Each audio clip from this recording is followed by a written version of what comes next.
Hello.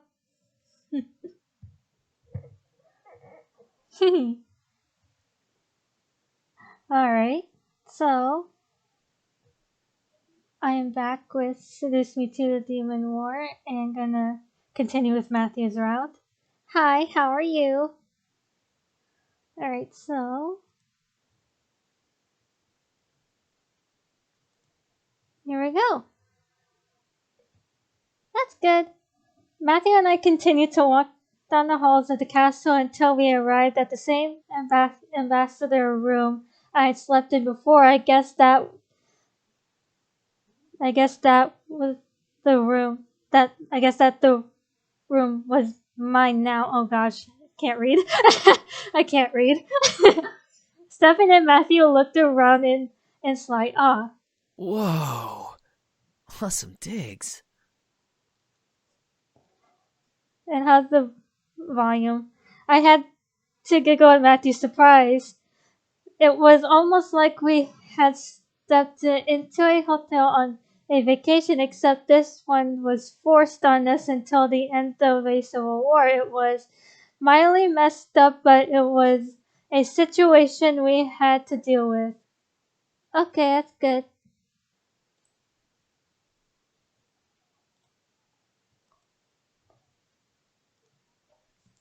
I walked over to the bed and sat down, letting out a sigh at feeling the softness underneath me. The bed was still as comfy as last night. Matthew, however, began to walk around the room, taking in the sight of the decor. This is a really fancy room. I wonder what room the others got. I don't know. I smiled, watching Matthew ponder for a moment before replying to his statement. Yeah, apparently this is the open ambassador's room. I was able to sleep here when I arrived. Matthew, what's with that face? Matthew stared at me dumbfounded for a moment before slapping his forehead and shaking his head. Right. Time's different here. Holy crap, I forgot about that. Wait, huh? I became confused as to what Matthew meant. What did he mean about the time being different here? Matthew looked up at me and grinned sheepishly. I can't pronounce that word. Well, how do I explain this without making it confusing?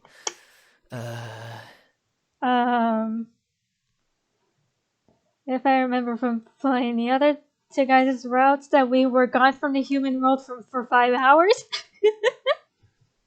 So time is different from the human world and the demon world.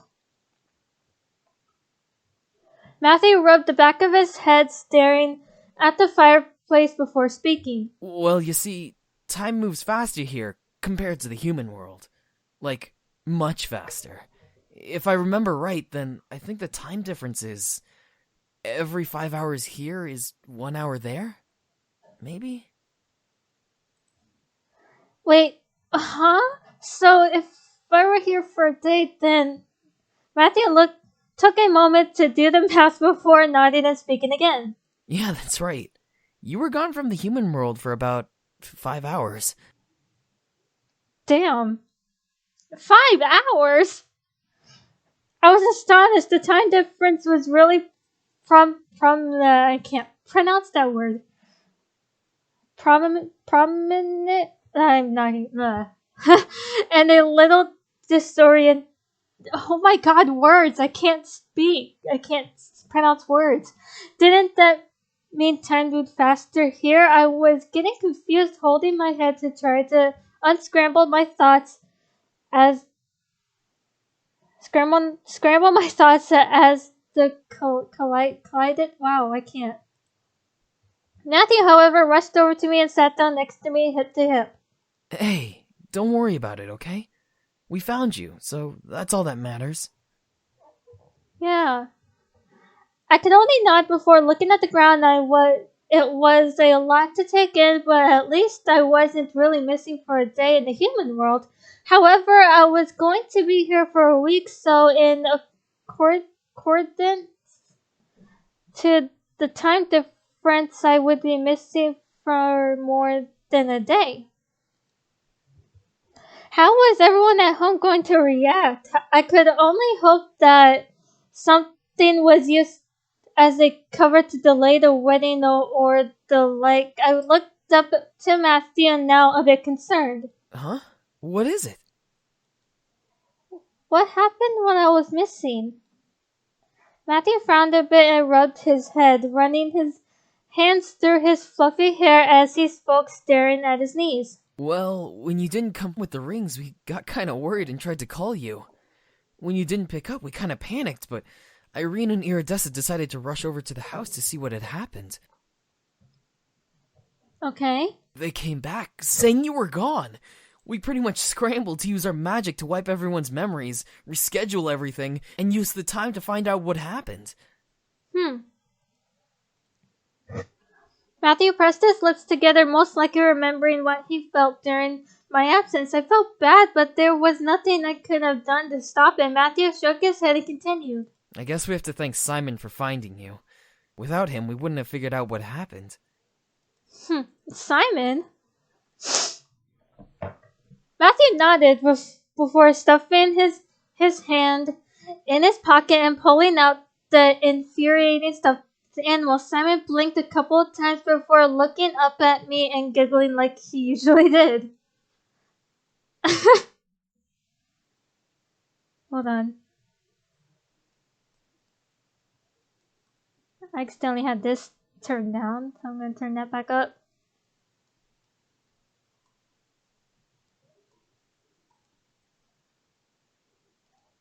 Simon! Simon jumped from Matthew's hands into my arms and crawled up onto my shoulder, becoming immobile like a doll once he settled between my neck and shoulder. I gave his head a little pat before looking back at Matthew. Well, he was the one that hid the rings. I had to find him. I know, but after you were taken, he helped us pinpoint where you were, and bam! Here we are. Matthew chuckled a bit as he ruffled some of... I know, but after... Blah. Matthew chuckled a bit as he ruffled some of Simon's fur. I guess this little fur ball was useful after all. I guess. I can only smile before leaning over to kiss Matthew's cheek, making him gasp slightly. Huh?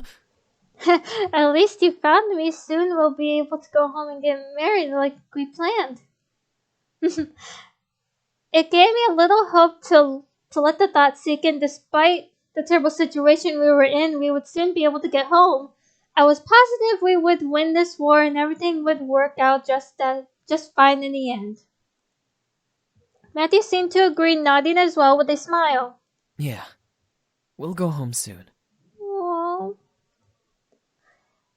Matthew wrapped his arms around me and nuzzled to the side of my head, making me softly giggle. My body felt relieved to have him near me, causing me to wrap my own arms around him. My heart was jumping with joy regardless of the situation we were in. Simon took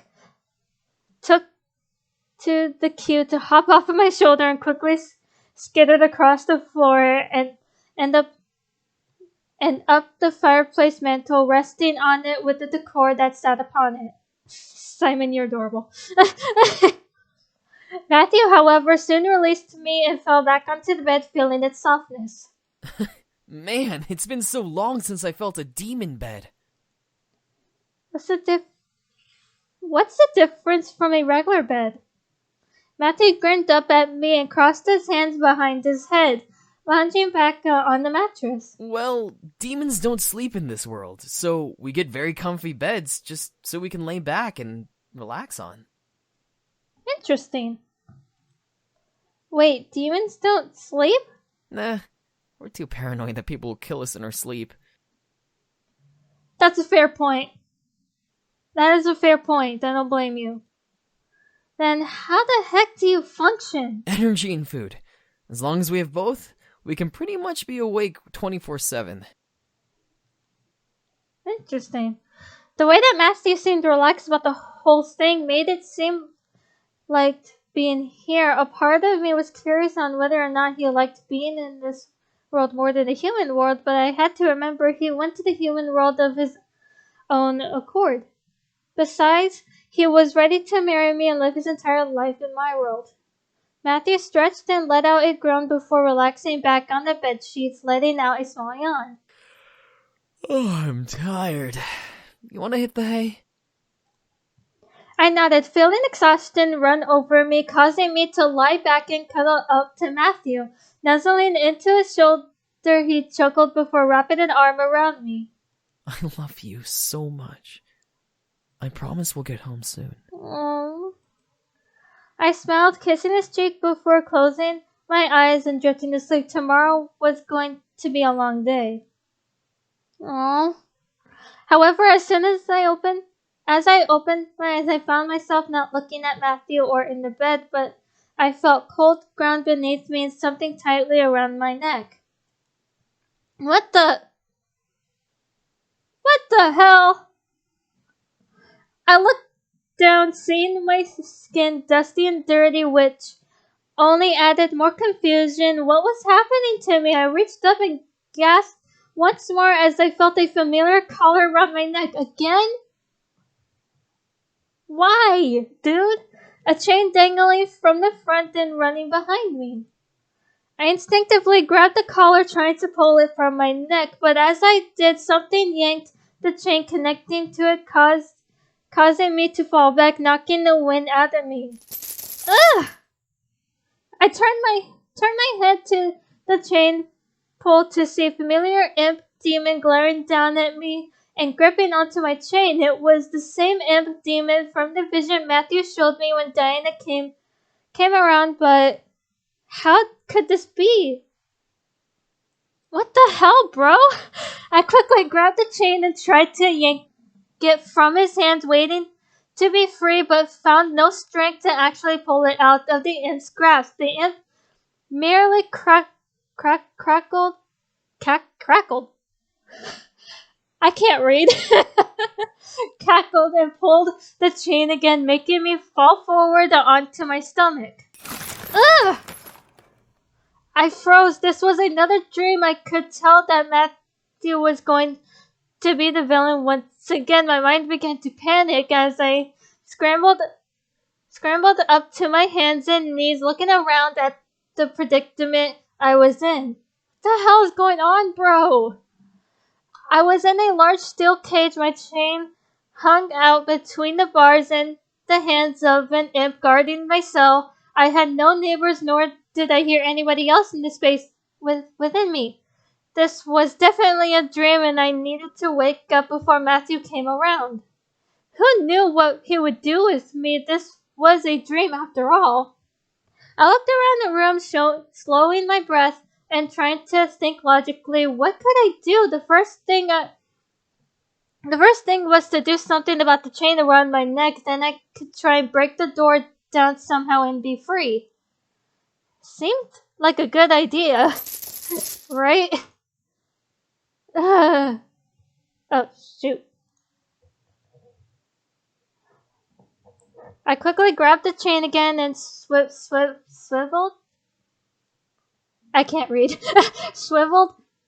I think I pronounced that right. On the ground to be on my bottom, locking my feet against the door and pulling the chain back. I managed to get some purchase, and luckily the imp couldn't manage to pull me forward from my struggle. What the hell was that? A large bolt of red lightning suddenly traveled down the chain and shocked the collar around my neck, causing me to release a soundless scream. My body became electrocuted in red light and energy, sending waves of pain through every part of me. What? I'm so confused. As he finally stopped, I let out a gasp and fell back onto the ground, shaking from the aftermath. My body felt entirely jittery, and licks of pain brushed over my nerves from the shock. What the hell? I could barely look over at the imp from the pain I was feeling, seeing him smirk at what he had done. However, as soon as I saw the grip appear on its ugly lip, a foot jabbed, jammed into the side of the imp's head, causing it to buckle over. Huh? You fucking pig fawn! What did you do? Matthew! My eyes glanced over to see Matthew in his demon form, glaring daggers at the fallen imp with his foot jammed onto his cheek. As he looked at me, still angered with a snarl across his expression, I gasped, seeing the familiar cold gold color over his eyes. The evil Matthew had returned. Gingerly, Matthew took up my chain and pulled me to the door, leaning in and keeping the chain beneath his head so he could bring my head as close to him as he could without me being pulled against the bars on the door. Staring into his eyes, I was surprised to feel calm and almost hopeful that maybe this was a different Matthew, one who wasn't cruel and full of ill intent. Then again, he kept me in the cell and didn't release me, so that was a sign that I was wrong. Despite this, he spoke calmly and almost comfortably. Did he hurt you? Of course I nodded. Whatever electrocution the imp had done made me feel like I was dying for a split moment. Matthew, in response to my reply, glared at the imp with a deadly pair of eyes, causing the victim in question to slink back against the wall. I order you not to hurt her. If she's hurt, then she can't give me proper energy, and I won't be able to rule this world properly. Do you know how much of a problem that would be? What the hell? The imp opened his mouth to protest, but as soon as he did, Matthew formed a knife in the air and chucked it into the open mouth. A splash of blood erupted from behind the imp's head as the knife I can't pronounce that word, itself into the back of his throat. With a garbled whimper, the imp slowly collapsed to the ground, dying at last. I, however, could only watch horrified with my hands over my mouth. What was going on? Right, what is going on, dude? Matthew turned back to me and pulled the chain slightly, causing me to look back at him with fearful eyes. There. Now he won't hurt you anymore. Why is Matthew acting like this? I'm so confused. Why are you doing this? Let me go. Matthew's face slowly shifted into a cold, sadistic glare. I would. But how will I know that you won't run away from me? Run away from me? What?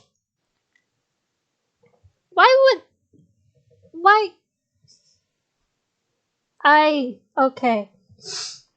I began to panic. I wanted to be free. I wanted to run, but Matthew here wasn't going to let me go, and I didn't want to stay in the cell any longer. Despite every fiber of my body wanted me to awaken, I couldn't.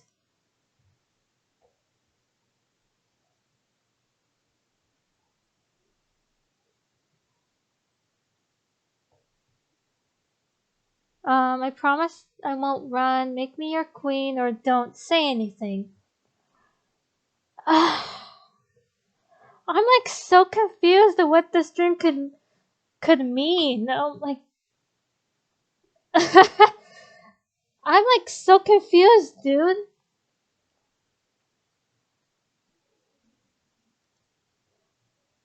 That was crazy. He had me as a prisoner, a slave to his whim. However, he seemed to care enough about me to kill someone for hurting me. It was worth a shot. Matthew, however, let out almost a bark of a laugh. Me, king of the demon world, marry a human? Like hell I will. Besides, even if I made you a succubus, your energy would be wasted. You freaking kidding me right now? My heart broke into pieces, but my anger flared. This was not my Matthew. Right, this is not Matthew. I gripped to the bars and snarled through them at my captor, imagining the man in front of me as a stranger and not as the man I loved. What is wrong with you? Let me go! A violent crackle erupted from Matthew as he leaned close to me, pulling my chain harder to pull me, to pull me against the door. That's okay. Get angry. You know what they say. Angry sex is always the best. What the hell is wrong with you, bro? I snarled even harder, disgusted at his words. This was not the man I loved, nor would he ever be in my dreams. Matthew only let out a chuckle as he finally drew back and slid his hand up to the end of my chain. I'm not in the mood to take your energy now. I'll come back another time. Yeah, I'm really confused on why Matthew would be acting like this, but I know it's a dream, so yeah. With a flash of blue energy, the chain... Oh, hold on.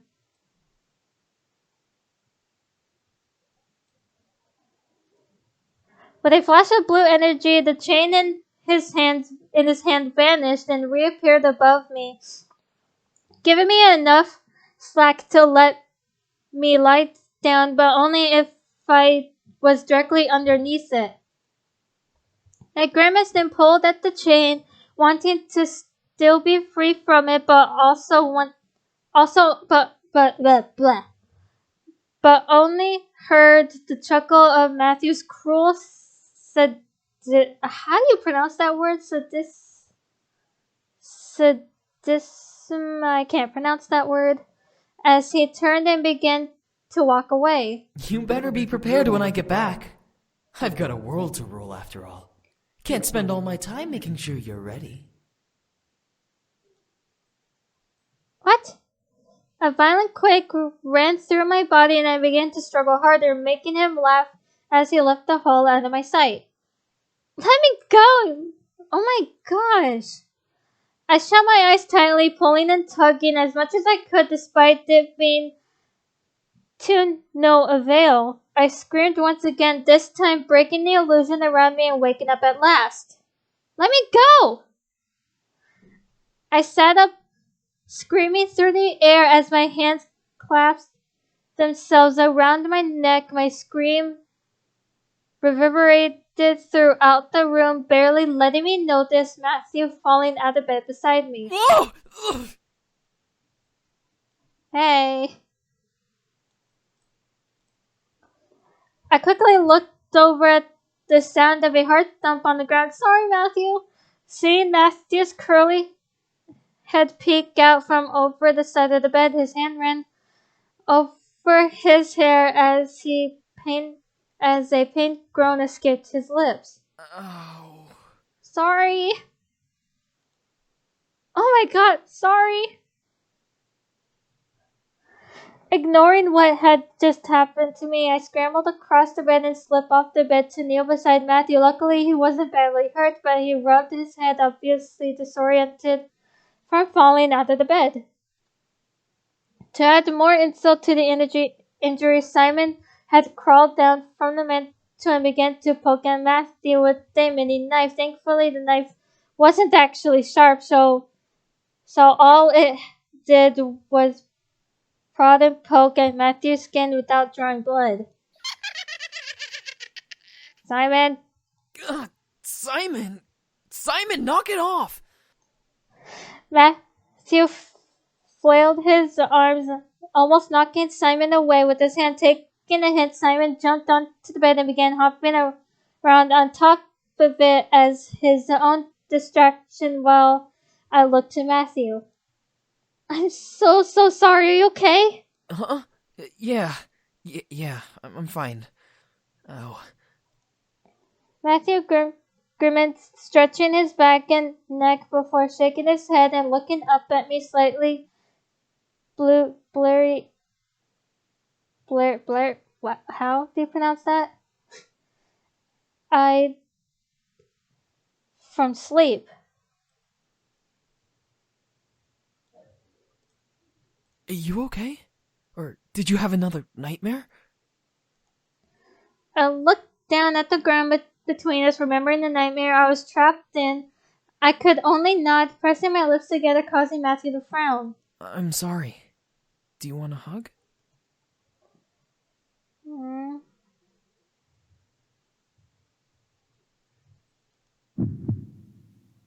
Despite the nightmare, I still loved Matthew and needed him with me. I knew the dreams I was having weren't real, and even if they were trying to warn me of something, Matthew was still the man I was going to be married to. The man I was going to be married to. Matthew smiled softly before swiveling onto his knees and hugging me to his body, laying... Hang on a second. Okay, sorry about that. Where did I leave off at? I'm just gonna start over. Matthew smiled softly before swiveling onto his knees and hugging me to his body, laying my head on his shoulder. I wrapped my arms around him and closed my eyes, taking in his reassuring scent. As a set of knocks appeared at the door, however, Matthew and I shot our heads in the direction to the sound. Oi! Time to wake up! We got grub! Ugh, can you not call it that? right, Sam, don't call it that. Oh, God. Sam. Matthew and I looked at each other before scrambling up onto the bed, forgetting that Simon was on, and I slid across the bed and sat down, trying to make it seem like I had just woken up as Matthew tried to crawl over, but wound up making Simon release a heavy squeak. Ah! Oh, God. Once again, Matthew fell off the bed and landed on the floor, releasing another shout of pain. Is everything alright in there? We're fine. We're fine. It's just a little Simon doll making trouble. That's all. Oh, God. Alright, hang on a second. There we go. Simon, crackling at Matthew's mistakes, scrambled up back to the fireplace mantle and became a doll once more as I cleared my throat. Come in. As the door opened, Matthew threw himself onto the mattress, placing his head on his hand like he had completely planned to kneel beside the bed as his brothers and their wives entered with plates of food in their hands. Damien and Twyla? She's very pretty. The ones who were carrying the extra plates of food stopped and stared at us with raised eyebrows. Damien, of course, looked over at the man at Simon before smiling and shaking his head, passing his extra plate to Matthew. Thanks, bro. You're welcome, Matthew. Here you go. Oh, thank you. Twyla placed her extra plate in my hands and smiled before walking over to an empty space with Damien and eating. On the plates were sliced fruits, bread, cheese, and some sort of jerky. That actually sounds good. James and Sam, however, were the only ones who didn't start indulging in what was on the menu. So, we have less than a week to prepare for the Demon Lord. You know, fuck me. But I'm excited as shit to finally get to kick his ass into the ground. The other brothers seemed to agree, even Matthew. However, I was stuck on the nightmare I had the night before. I unconsciously rubbed my neck, remembering the feel of the collar around my neck. Doing so caught Irides's attention. Hey, what's wrong? Did you hurt your neck? I instantly looked up and stared, seeing everyone now look at me in curiosity. I shook my head violently, not wanting anyone to know what happened. I'm fine. The wives seemed unconvinced, but they nodded anyway. The boys, however, focused on the battle ahead. I can't read. Ahead of us. Wow, I can't read. So, do we plan on training like we usually do? That seems to be the best plan. It's been a long time since we've actually fought in a battle.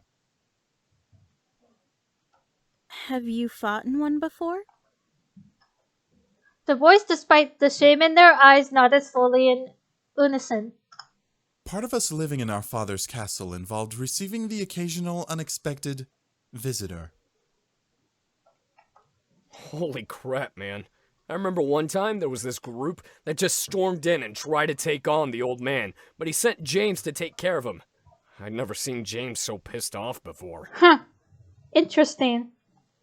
That's because they threatened to burn the castle down if I didn't surrender. Obviously, that was out of the question. Well, Sam, what about you when you got into those fights with the army generals? They Wow. weren't too happy about you being so testy with them. They got cocky and thought they could push me around. Fuck 'em and good riddance. The more I listened, the more the battle story seemed more about James, Eric, Sam, Damien obviously stayed out of fighting, but what about Matthew? I looked to Matthew, seeing him simply eat his food, staring down at his plate. Did he have nothing to add to the conversation?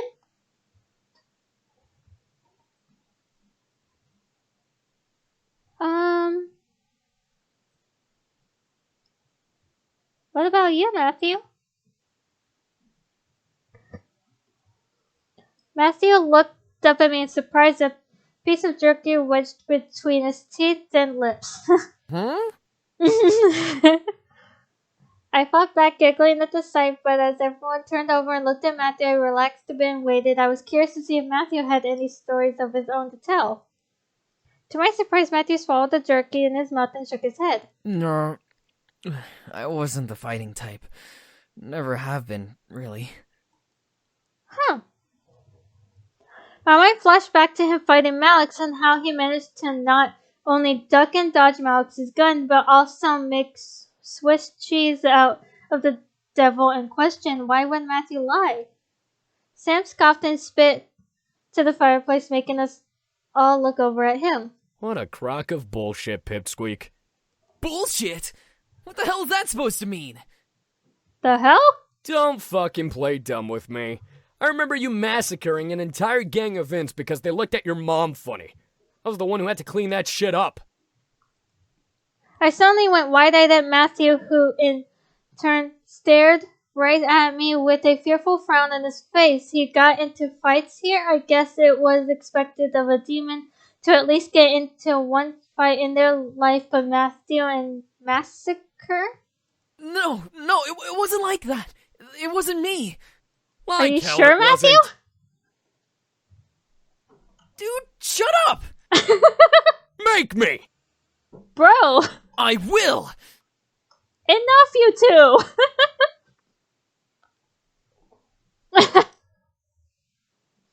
Sam and Matthew jumped out of their seats and marched at each other, slamming their foreheads together and snarling, fire burning in each other's eyes. I quickly rushed up and pulled at Matthew's arm, trying to bring him back to the bed. Matthew, calm down! Sam, knock it off! Right! Despite Carrie also pulling Matthew's arm, neither of us could pull our incubuses away from each other. As they battled each other with their eyes, the air in the room became full of tense energy until suddenly the both of the boys were swatted over the head. Fuck! Ow! Both of you! That's enough! Okay, 1, ow, and 2, thanks, James. I looked up to see James holding his fist that he used to sock his brothers with the glare painted all over his face. Matthew and Sam looked up at their eldest brother, both irritated at being hit, but silent enough to know not to talk back. A moment passed before Sam stood up straight and shook his head, finally allowing Carrie to pull him back to a spot where they could sit down. Whatever. Matthew, on the other hand, straightened up and continued to glare at James almost in defiance. Something sparked in his eyes, something that made me worried, so I pulled his arm back, trying to catch his attention. Hey, come on. Matthew finally looked at me, slowly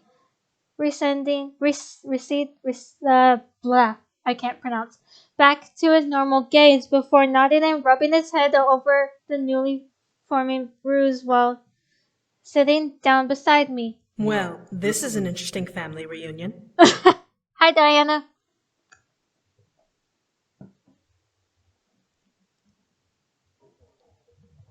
And hi, Seto.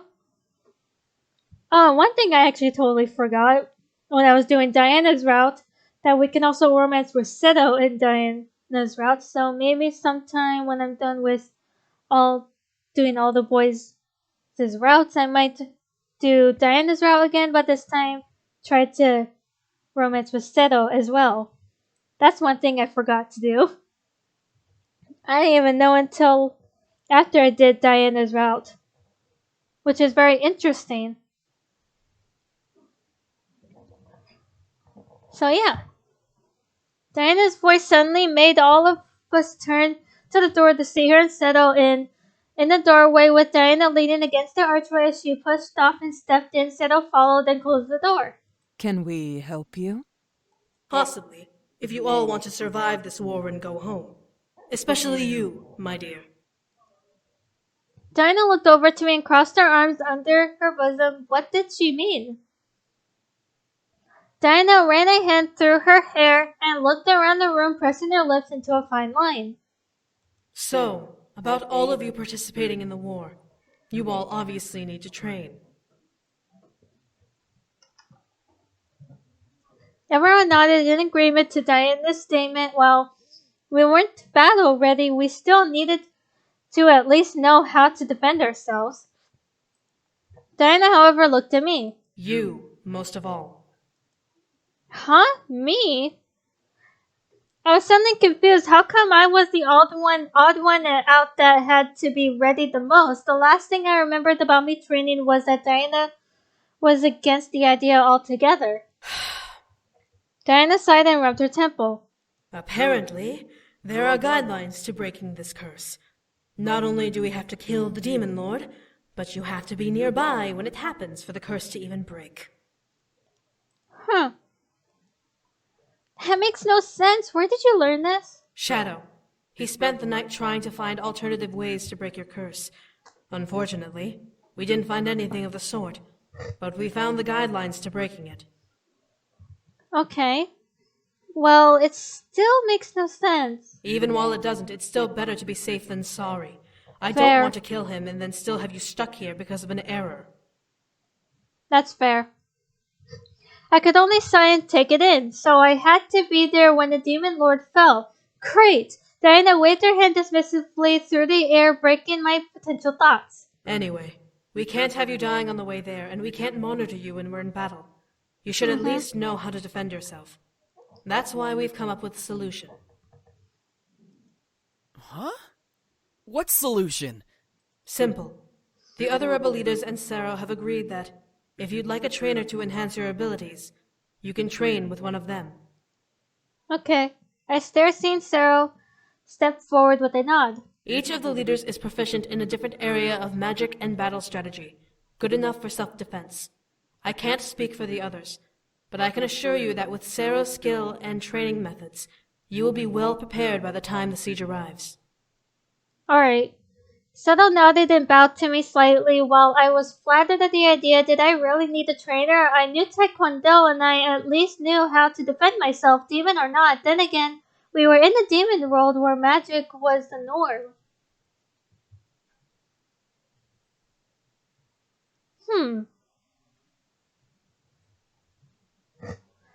What? Okay, I don't need a trainer. I'd like to train with Seto. What would the others teach me? Diana ran a hand through her hair, looking to the side as she listed off each leader and their skills. Sergeant is a brute demon, bred from a nomadic tribe. He most likely teach you the ways of the brute demon, using your fists and speed to keep you alive. Shadow is, by definition, a shadow demon, so he'd probably teach you about dark magic, light manipulation, and assassination. Okay. Rabbit is a wild magic-based animal demon, using her animal-focused energy as her weapon. She'd probably teach you how to do the same. Fae? I am honestly not sure. I know they can change their size and use elemental magic as well, but to be honest, I do not know what they would teach you. Okay. Let's see. Sergeant, Shadow, Rabbit, Faye, or Seto. I choose Shadow again. Diana nodded. Shadow seemed very intelligent and knew the ins and outs of being sneaky and dodgy. It would definitely help in battle not to get hit and maybe take enemies by surprise. With that, Diana turned on her heel and left the room. Finish eating. Afterwards, you should start training.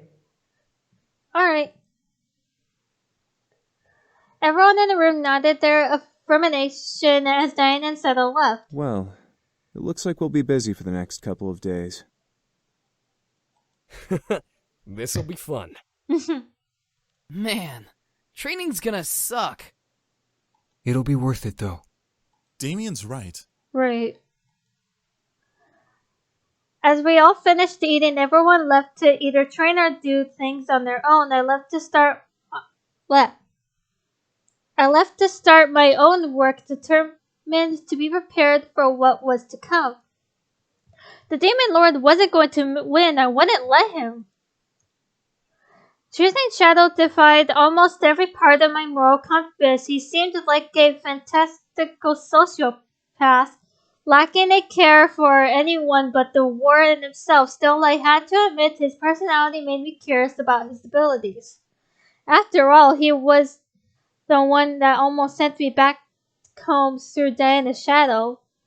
As the memory of the void filled my thoughts, I began to try and dissect how it was done. Were Shadow's doorways here? Was Shadow just that powerful? How exactly was he able to a person's shadow into a void through the world? Maybe that was the reason why I chose him as my trainer. My curiosity about his abilities were pecking at me, and I needed answers. Learning some of those abilities myself was just the icing on the cake. I was guided to the library by a scout, most likely under orders, and found Shadow reading through scrolls on a table near the fireplace. Upon me entering, Shadow looked over. Ah, there you are. Come, sit. Shadow motioned a hand towards me motioned towards one of the seats almost dismissively as he continued to pore over what he was reading. I followed his directions and sat down in the chair watching him. For a full minute he said nothing. I watched as he read each line off of the scrolls before him and occasionally switched scrolls to read what the others had written down on them. The handwriting was in hastily scribbled Latin, so there was no way for me to understand it, right? However, I began to feel a little agitated. Weren't we supposed to be training?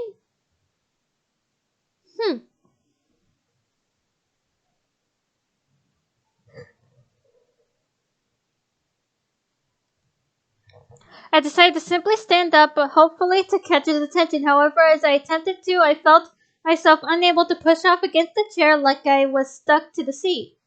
Huh?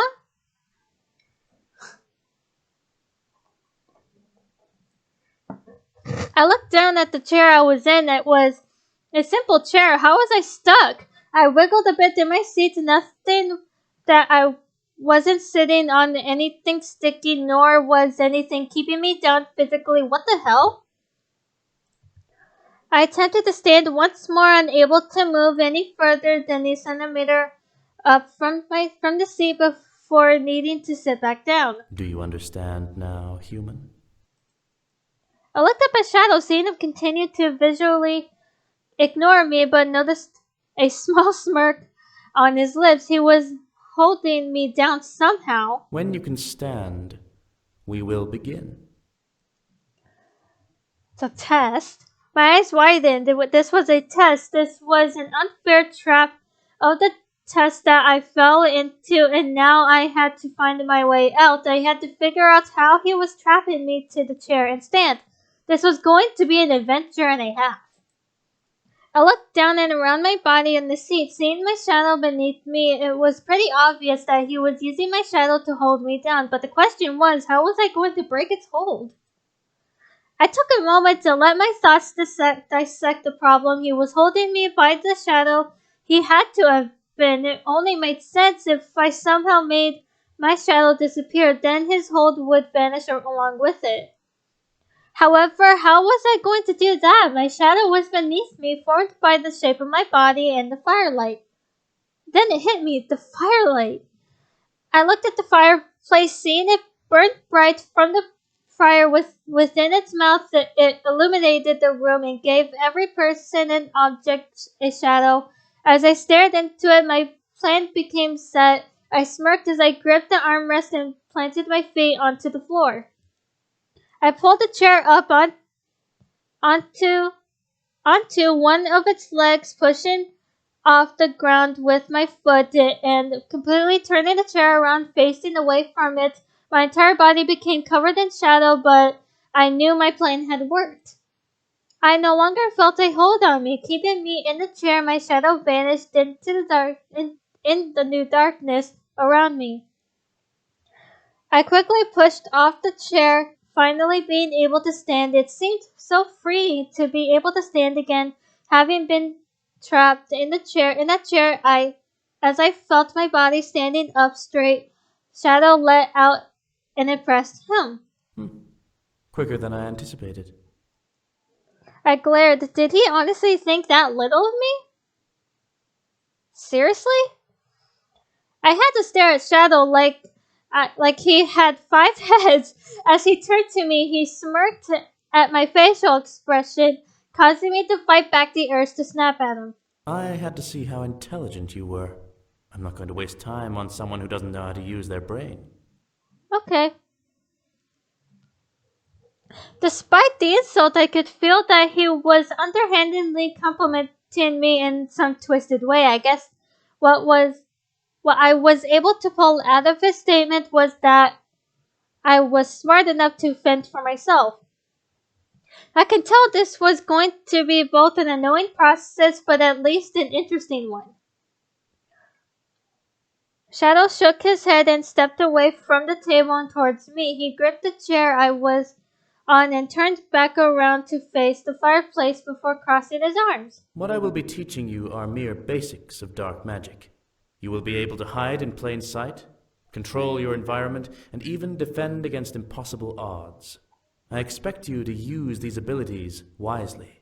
Understood? I understand.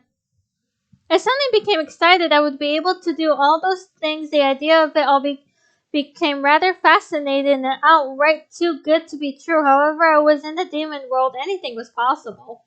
I nodded and eventually prepared for whatever he threw my way. I wouldn't fall for another trap. Shadow took in a breath and let out a silent sigh before closing his eyes. His body slowly became pitch black, covered by a wave of shadow. Despite the firelight on his body, his form slowly melted down to the ground and faded into the shadow of the table beside him. What?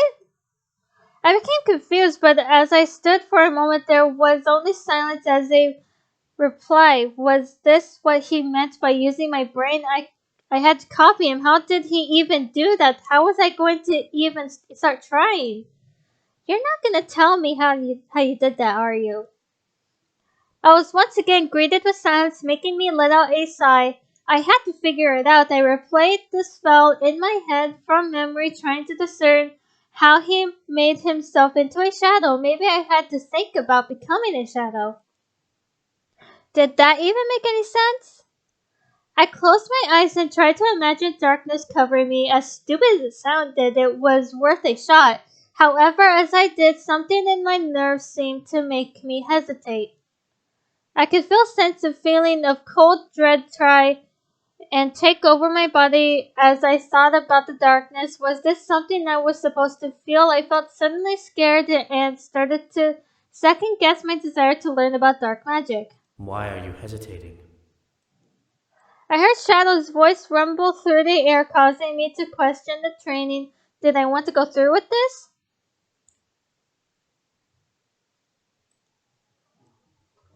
I shook my head. I needed to be brave about this. It was a new set of skills I could use in battle. I just had to take it slow.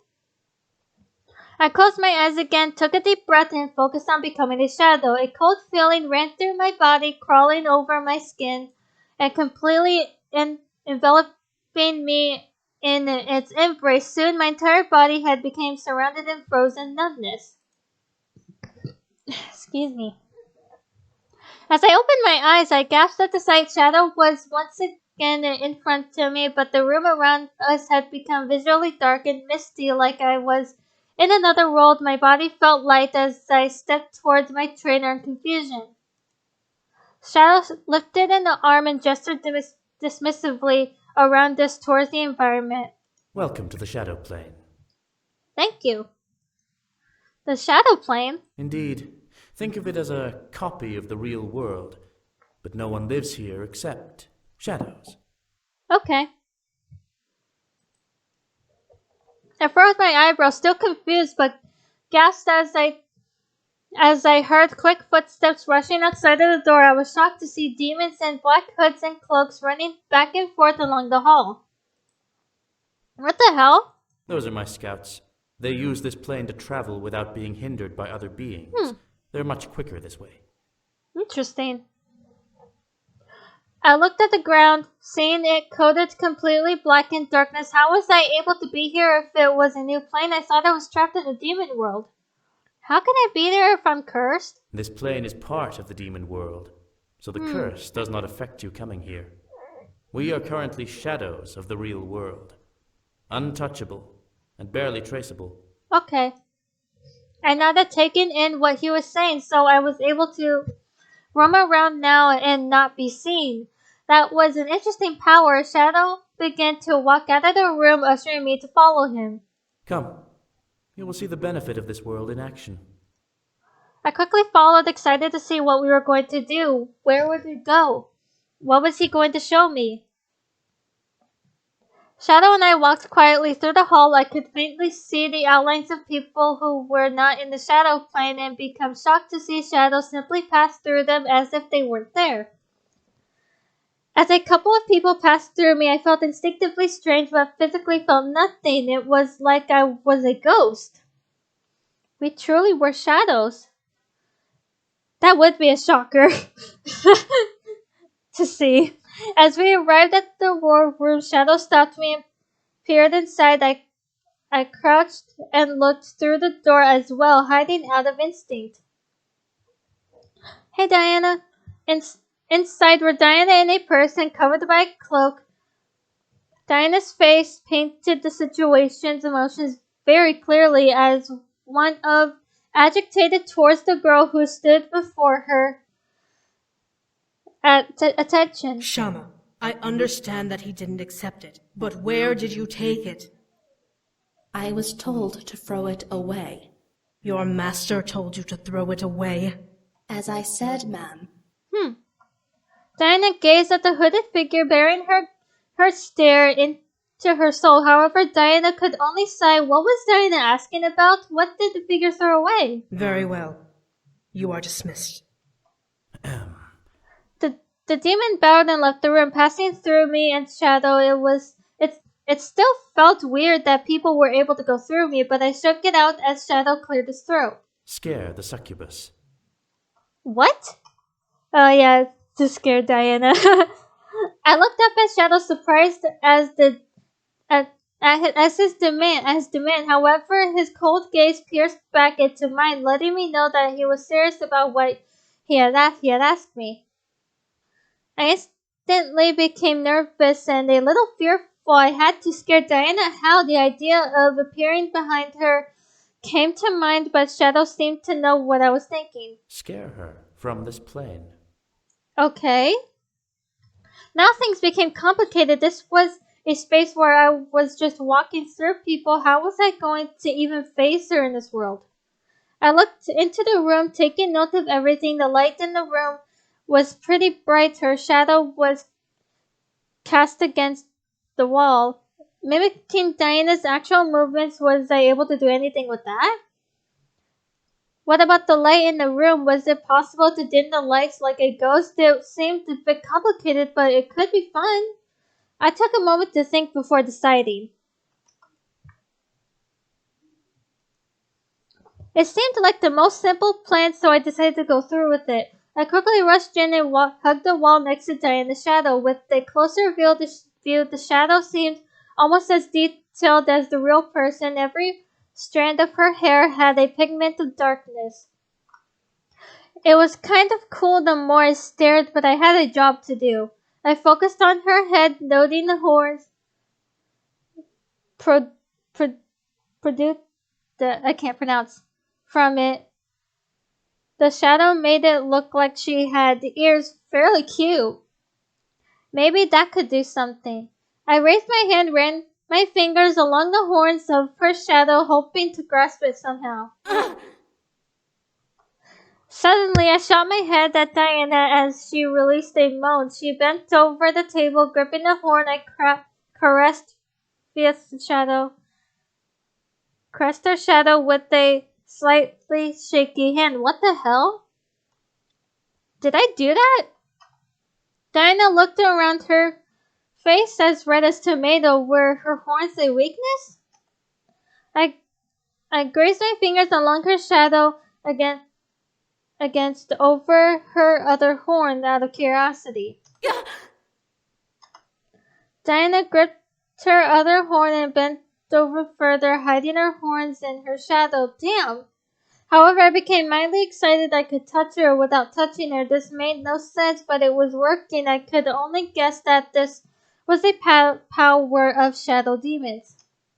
Diana stood up straight, taking in a breath before letting out a sigh. Dear, I know you're there. Hey, what the hell? How did she know?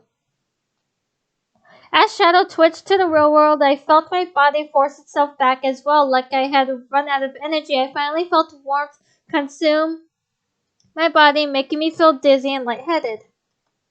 What? She's done quite well. She went into the Shadow Plane without much hesitation. I see. I naturally hugged the wall, feeling the after effects of the transfer dance over my body like rippling waves of wind. It felt so strange. I knew I still had a lot of energy, but I wasn't able to stay in the Shadow Plains for long. I'm surprised she managed to stay there for as long as she did. I expected her to phase out before we came here. To do what, exactly? Shadow stared at Diana blankly before turning towards the door and walking out. Come. We have more work to do, human. Alright. The irritated look on Diana's face looked semi-hilarious, but I shook my head and ran after Shadow, pumped to learn more. How did I do all of that? Curious, are you? Well, yeah, I am your student after all. I want to know. As we walked back to the library, Shadow looked to me and gave a slight smirk. You are quite interesting for a human. I felt a bit flattered and ran a hand behind my back. Bearing a shy smile, I had to admit I was acting like a little girl who had just learned about candy. Still, I had very good reason. I did something I never imagined I could do. It was well worth the excitement. Shadow shook his head and let out a sigh. While it is impossible for us to touch anyone in the Shadow Plane, let alone assassinate them, it is very possible to distract them or affect the light sources of the world. Like how I did? Indeed. A shadow is more than just a reaction to light. It is also a part of a person's being, able to be used to, let's just say, get a message across. So I can't kill anyone from the Shadow Plains? No, but you can very easily make them feel as if they aren't alone, putting them on alert and giving you a good chance to kill them while they're distracted. Okay. I took a moment to take in what he meant. I could see how manipulating the shadows were a great benefit in battle. However, apparently I had a time limit for how long I could be in the shadows. At least it wasn't entirely overpowered. I know, right? The remainder of the day became focused on me manipulating light and shadow in the library. While being in the Shadow Plains was fun, it was only effective if the targets of my movements were either sources of light or had distinct shadows of their own. At the end of the day, I was exhausted. Who knew that using dark magic would be so difficult? Still, I guessed that I had potential or else I wouldn't have succeeded in passing the test Shadow threw at me. I had to be proud of that much. I slumped and fell on the ground exhausted. I definitely used up a lot of energy, and it was a foreign feeling to me. As a human, it was like my body became heavier with each breath I took, but it wasn't entirely painful. A small huff caused me to look over at Shadow, seeing him stare at me intensely with crossed arms. What? For a human, you have a large amount of energy. I'm surprised you're not a witch. I felt a little bolstered by the statement. Despite how strangely it was phrased, I guess Shadow really couldn't generally compliment anyone. I wondered why. I had much to learn, but was excited for the next day as my training ended and was sent to my room. Exhausted and tired, I marched to my room and opened the door, surprised to see Matthew already there. Huh? Matthew? That artwork, though. However, what was odd about him being in the room was not that he was there before me, but that he was staring at the fire, eyes glazed over in almost a pale blue tint. Something was going on. Matthew, are you okay? I walked over and placed my hand on Matthew's shoulder, slowly walking around him to look directly into his eyes. It was almost creepy to see, but he seemed almost dead. Matthew?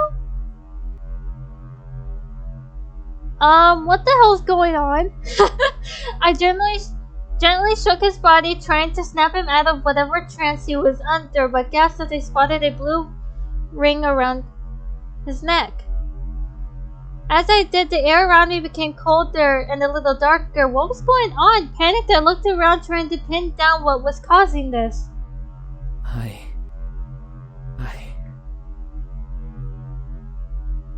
Matthew, what's going on? Matthew's voice brought me back to him. Hearing his voice drool out of his mouth like an emotionless doll, I gripped Matthew's shoulder tightly and shook him again.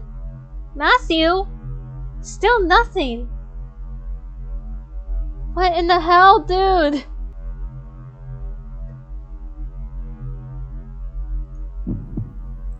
I had to break him out of whatever spell was consuming his mind, and there was no way in hell I was going to smack him, right?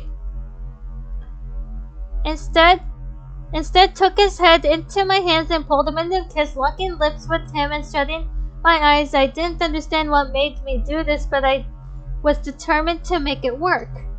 I waited and waited until finally Matthew wrapped his arms around me and leaned in to the kiss, letting me know he possibly broke through.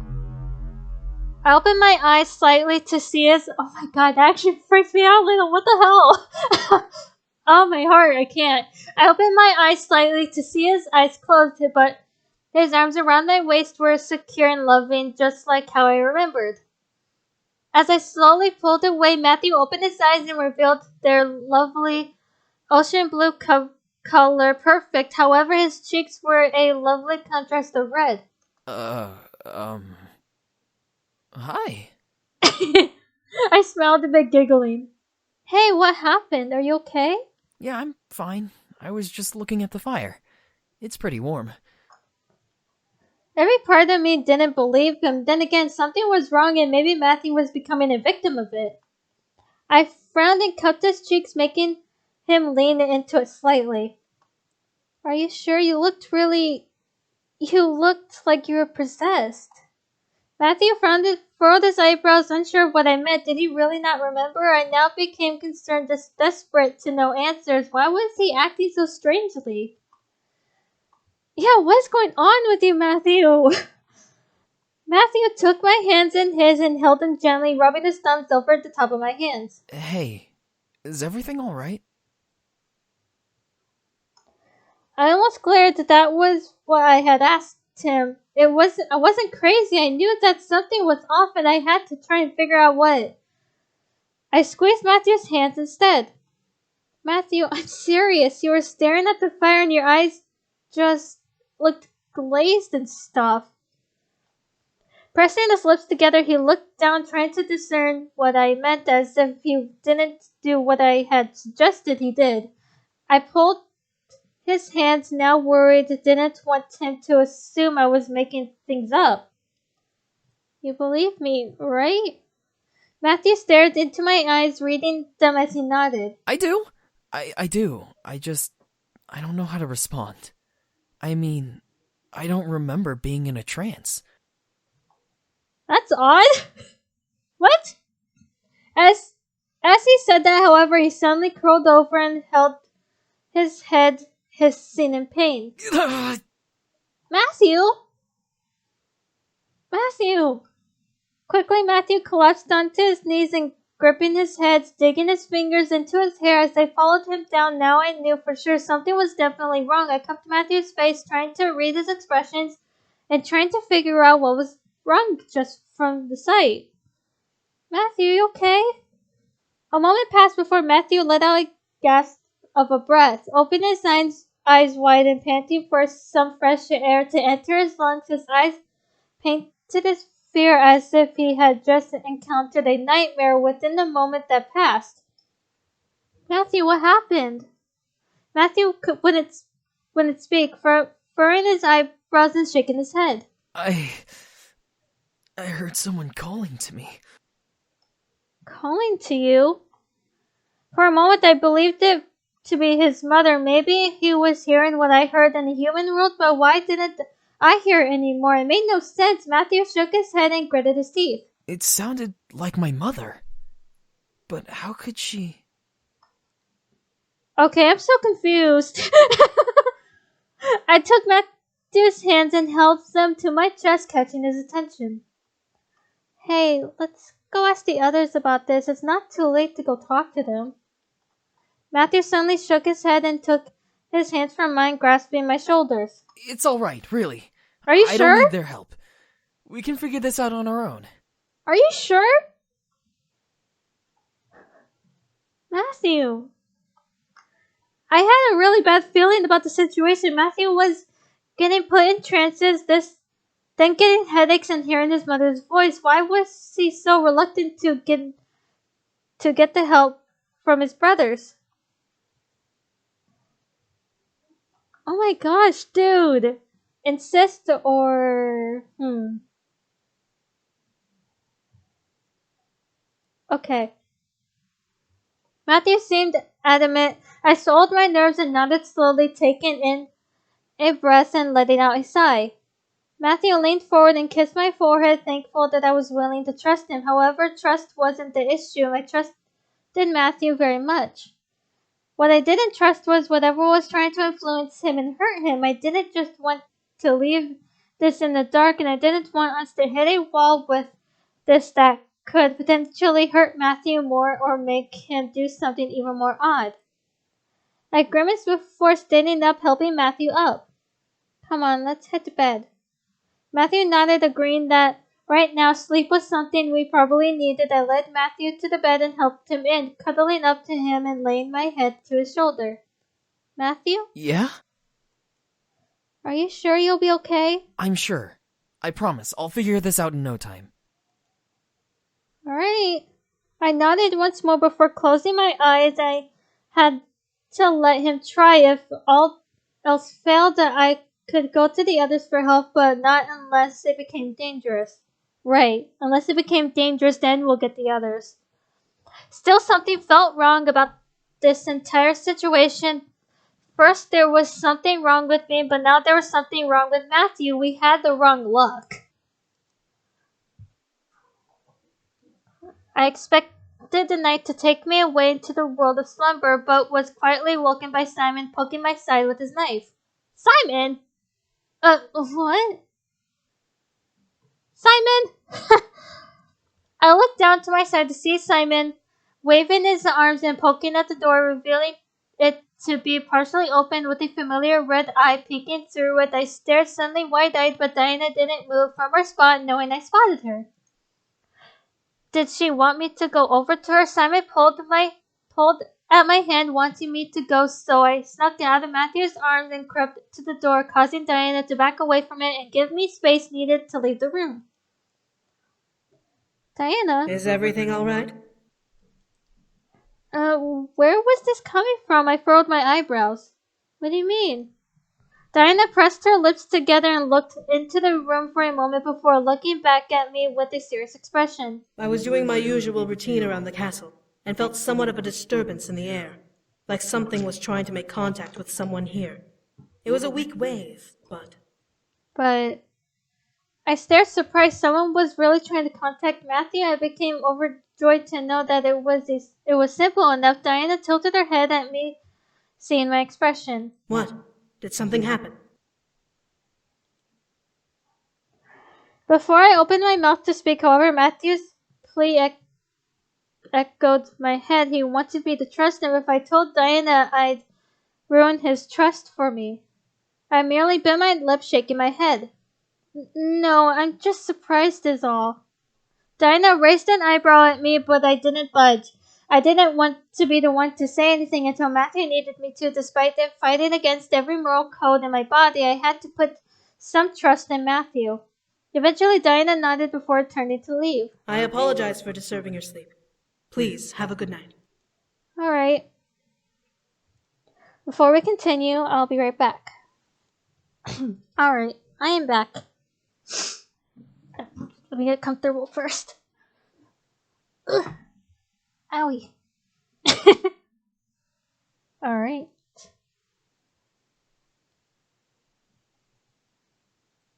With that, Diana left me. Oh, hold on.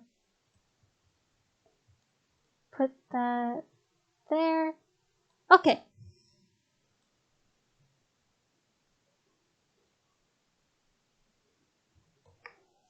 With that, Diana left me alone in the hall. I stared mildly flabbergasted at the fact that she simply let it go. However, would she look into it more? I had to admit I hoped so.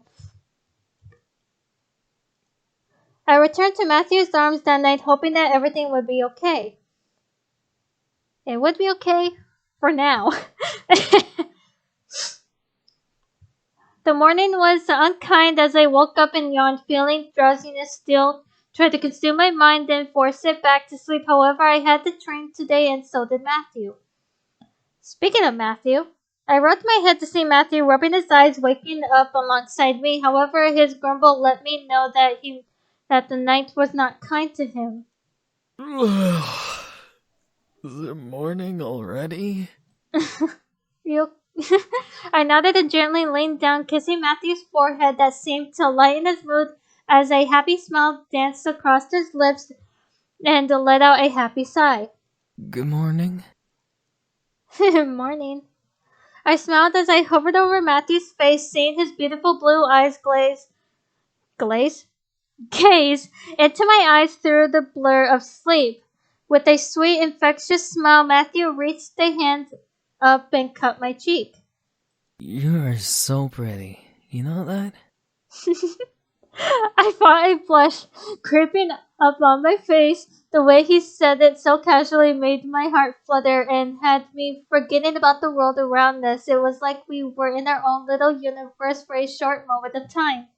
Matthew, you're so adorable. I nuzzled his hand and giggled. I didn't want the day to roll on to us getting ready to separate in train just yet. I wanted to sit back with Matthew and enjoy our time alone. No problems, no danger, just us. Matthew grew a small smirk before snaking his arms around me and pulling me against his chest, making me gasp and grab onto his shoulders, not wanting to crush him with my weight. However, Matthew smiled and squeezed me close. No nightmare last night, huh? Nope. As he said, I realized that there was indeed no nightmare for me last night. I had a peaceful, dreamless night. I suddenly smiled and looked down at Matthew with a happy nod. Yeah, no nightmare. I had a good sleep. Matthew chuckled before leaning up and kissing me softly, just enough for me to feel it. As he pulled away, I became curious about his own night. What about you? Matthew's smile faltered a bit as I asked. You okay? But shook his head slightly and gained his smile back. It was rough. I woke up a couple of times, but that was pretty much it. There's no more to the story, but I had to let it go. If he wanted me to trust him that I had to be with the full extent of my heart. I nodded and planted a light feather-like kiss on his nose, making him chuckle beneath his breath. So, what's the plan for you? Well, I figured I could skip some training and just spend some time with you. With a playful smirk, I grabbed the nearby pillow and gently bounced it on him, making him flail a bit. Hey! So adorable. You know training is important, Matthew. Matthew smirked and rolled us both over to have him on top of me, bouncing his own pillow on me, you dork. I can totally train with you in a never-ending pillow fight! Oh my god, I can't. He's so cute. Oh, it was on.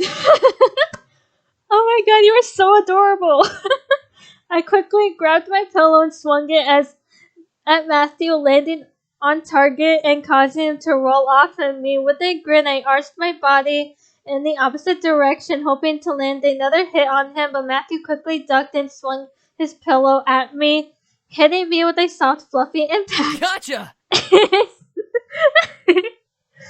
The battle became intense as soon as we were double fisting pillow fights, trying to whack each other with our chosen weapons while also avoiding the fireplace, the bench, and try anything that looked expensive around the room. Regardless, we were immersed in our own world, ducking it out with feathers and cloth as we lost track of time. We barely even noticed the door open. What's going on in... Oh, sorry, Diana. As Diana's voice rang through the air, I gasped in surprise. I looked over to see the succubus holding 2 plates with stacks of pancakes on them. What frightened me and Diana was a sudden knife chucking itself in Diana's direction, causing her to sidestep and letting the knife ring through a stack, effectively nailing the pancakes to the wall beside her. Whoa! Hey! Matthew? What the hell, dude? Diana and I looked to Matthew, seeing him panting and posed in mid-throw. His eyes flashed back and forth between gold and blue, glaring hard at Diana, most likely in surprise from her sudden entrance. And once again, I was taken away from my fantasy and brought back to reality. Matthew, what the hell? Diana snarled and practically slammed the 2 plates she was holding on the table, glaring daggers at Matthew. What in the 7 hells was that about? Right! Diana! As Diana took a step forward, Matthew suddenly shook his head and realized who was approaching him and who he essentially attacked, causing him to step back and place his hands in front of him. Whoa, hold on!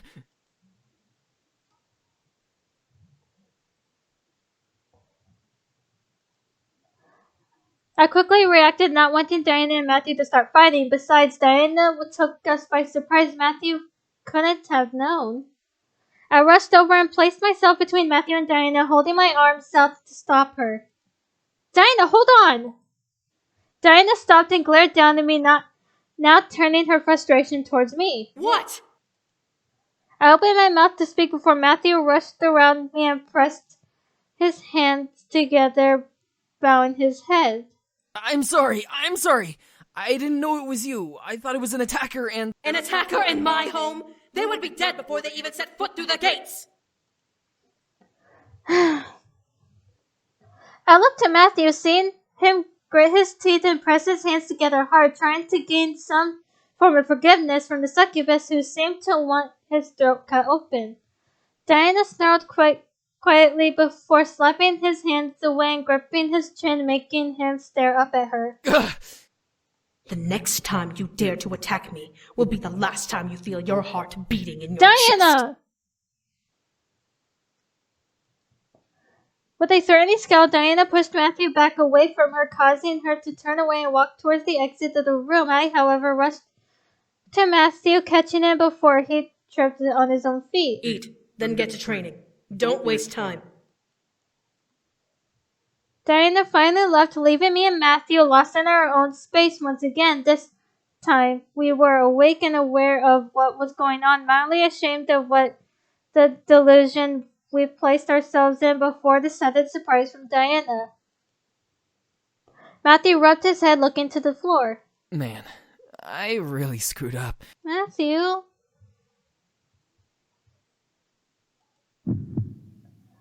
I knew that he messed up, but he needed to get himself together and fix his mistake so he could move on and figure out his problems he already had.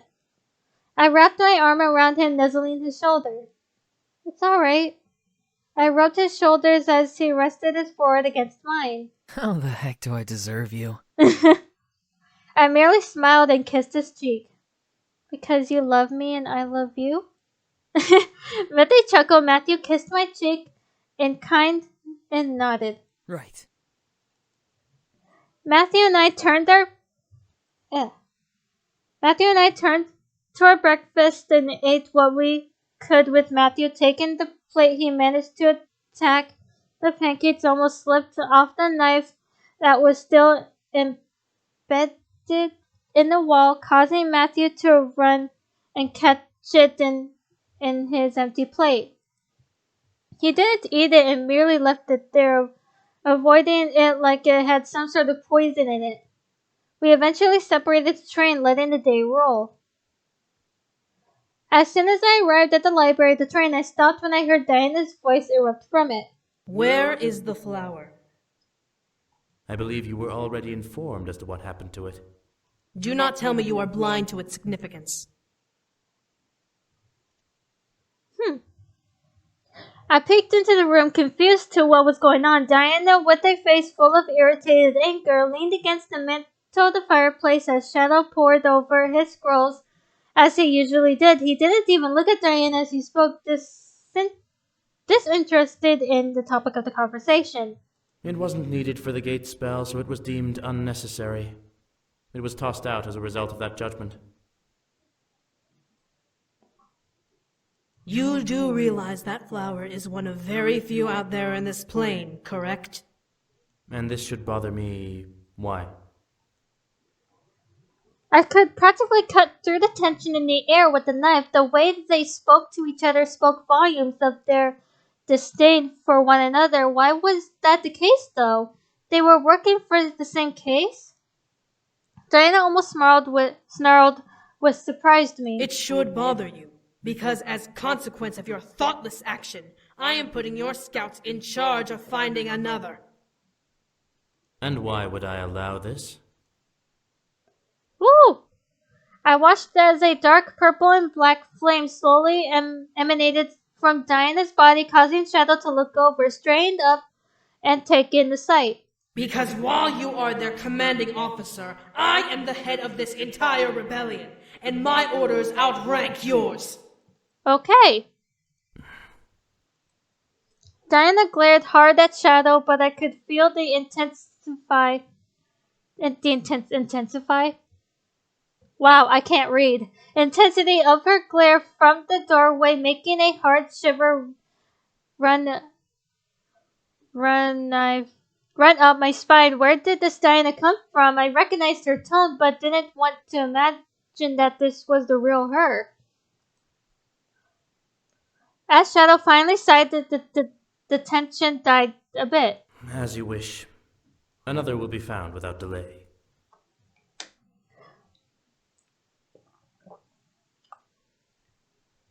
Diana's aura faded as she let out a sigh, calming down from her angry display. Something was wrong with how Diana presented herself. Still, she altered her tone. Thank you. I appreciate it. Shadow only stared coldly at Diana as she pushed herself away from the fireplace and walked towards the door, panicked to be found out for eavesdropping. I stepped out of my hiding spot as if I had just arrived, looking into the room. Diana stopped at the sight of me, but closed her eyes and continued walking, arching around me to get by. Excuse me. I watched as Diana left before walking into the library, now concerned. You know, you are a terrible spy. Huh? I looked at Shadow, realizing he knew that I had been listening into what had happened and grimaced. Crap! I rubbed the back of my head, trying to calm myself of the embarrassment nerves racing in my head. Sorry. I was curious. Sorry. I was curious about what was happening. It's nothing to be concerned with, just a waste of time, really. I expect you not to do that again. I promise.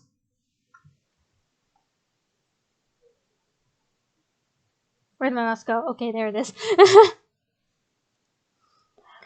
was better not to question it for now. It's nothing. Sorry. It was better not to question it for now. I would learn eventually, but if Shadow wasn't going to tell me now, there was no way I would be able to force an answer out of him. Shadow looked to me, observing me for a moment before nodding and turning from the table. Well then, shall we begin?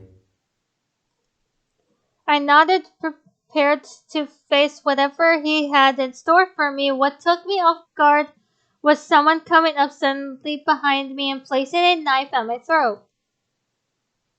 What? Dead. I froze. What did she mean? Shadow crossed his arms, raising an eyebrow. Shama, a little too early. As the person released me and moved the knife away from my throat, I turned with a hard glare to see the cloaked woman who had been talking to Diana before. She obediently looked to Shadow. I apologize, sir. Back to your place.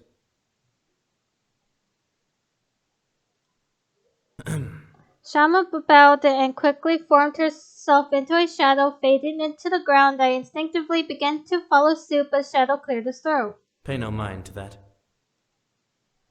No, you can't just say that. What was that? I had a knife held to my throat without any warning. I was not prepared, and while that may have been some messed up point about war and not being prepared, Shadow was watching and could have stopped it. The only thing that ran through my mind was how my body suddenly became filled with adrenaline. Shadow stared blankly at the question and at me. A misfired trap. Shama is meant to surprise attack you after I teach you your next lesson. Obviously there was a miscalculation, but that'll be fixed and done properly after the lesson is given. Alright. I understood wanting to be ready the next time it happened, but something caught my attention, drawing my focus away from his words. As I stared at Shadow, I faintly noticed his hair swaying lightly in the air on his head. What the? There was no wind in the room. How was it moving? I focused my attention on his hair, wondering what it was doing, as Shadow raised an eyebrow at me. What are you staring at? I shook my head and avoided it. Well, why was I focused on his hair? It was hair. As I thought that, however, his ponytail suddenly began to move, like a hand tapping its fingers on Shadow's shoulder and on his waist. Whoa! I jumped back, what is that face? Pointing at his hair and earning a smug smile from Shadow. Why is your hair doing that?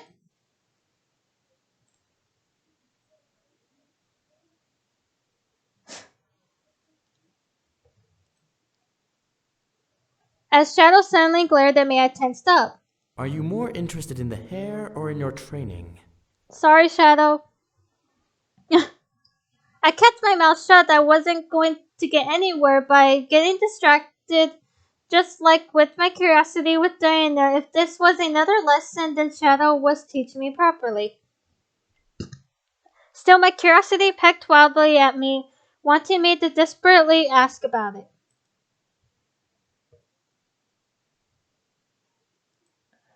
As I stared at his hair, I could feel something frightening coil around my nerves. I didn't want to ask. It was better not to.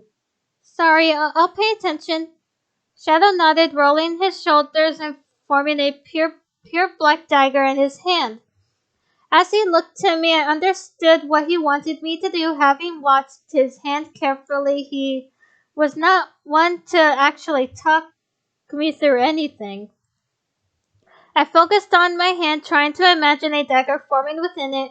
I rounded my hand to form a shadow across my palm, knowing that I needed the darkness to help give it shape. Slowly, but eventually, the hilt of a dagger formed in my hand, allowing me to grasp it. The blade quickly jutted out of the end, finally completing its formation before I lowered it to my side and looked up at Shadow. Become aware of your surroundings. Your opponent is using the shadow plane, so you're at a disadvantage. But you can still defend yourself, as long as you pay attention. Alright.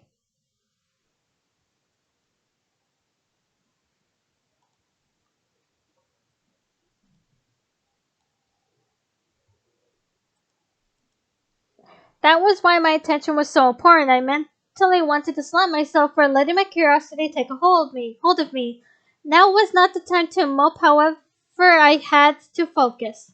I nodded before looking around, trying to figure out how I was going to find Shama and defend myself before she got to me and killed me. I wasn't sure how shadows got around in the other plane, but I was going to find out. I looked to the ground, not seeing anything pass by me, then looked to the light sources. If I remembered anything from the day before, it was that you needed to control the light to distract your target or protect your shadow from being used. I held my breath, trying to focus on the lights versus hearing my breathing whispers through the room. I wasn't going to let her take advantage of me. Suddenly, I faintly hear a flame whip to the side, causing me to turn and see Shama rushing at me with her knife. I can't pronounce that word, pushing her back. Good. Again. As quickly as she had come, Shama vanished once again to hide. I could tell I was going to get a workout. Soon enough, she began to attack in plain sight. Turn the room dark, even used my shadow against me. I had to maneuver around it all. I continued to fend off her attacks for the entire day until I was excused to my room for the night.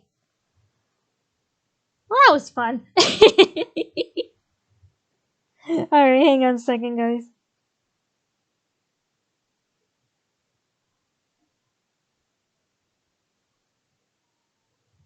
Come on, phone.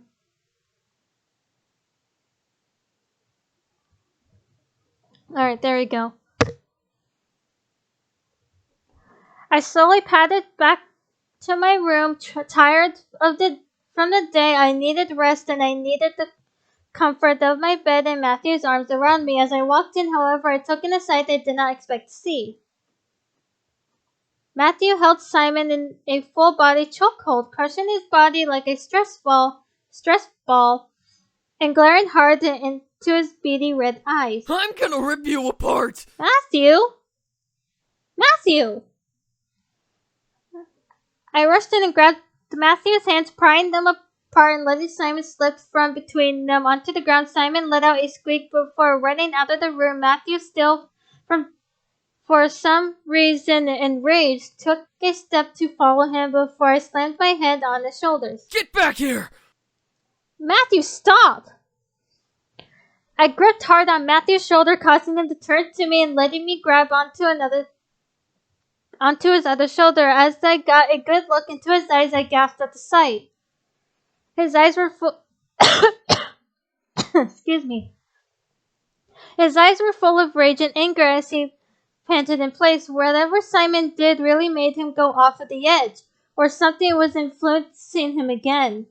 I suddenly became afraid, shaking underneath his gaze. Every fiber of my body completely began to spaz out as I became locked in his angry glare. What was happening to me? I opened my mouth tried to speak, but not sound would dare come out of my vocal cords. It was like I was too frightened to press him or stop him. As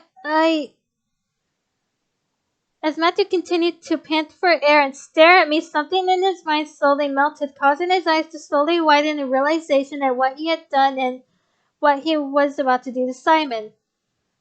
Oh my god, Matthew! Good grief.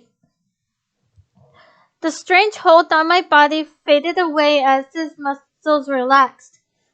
Trying to breathe and regain control of whatever had clouded his judgment. As it finally became apparent that he had returned to sanity, Matthew's eyes began to droop in sadness. What am I doing?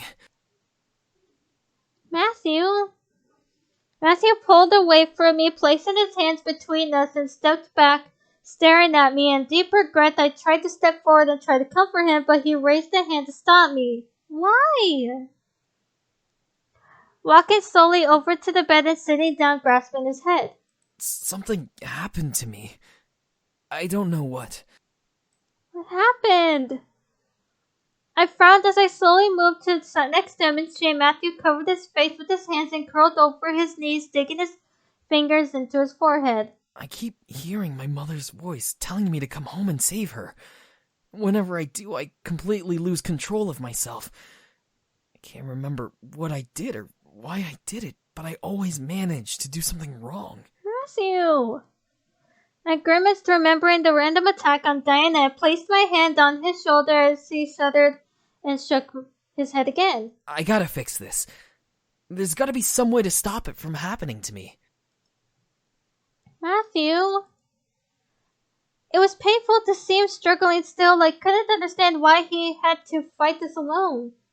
Why not go to the others for help? Matthew let out a sigh and slumped his shoulders further. And let them help me? Like they've always done? But, Matthew!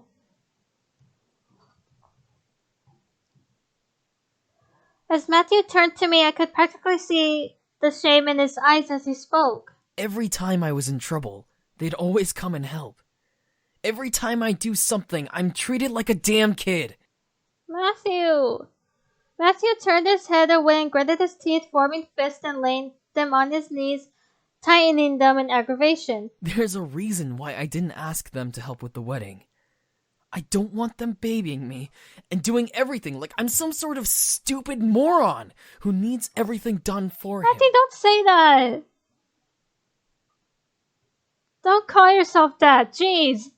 I want to do this on my own. I can figure this out without their help. I'm not even the youngest, but they still treat me like I am, even Damien. I don't want that anymore. Matthew!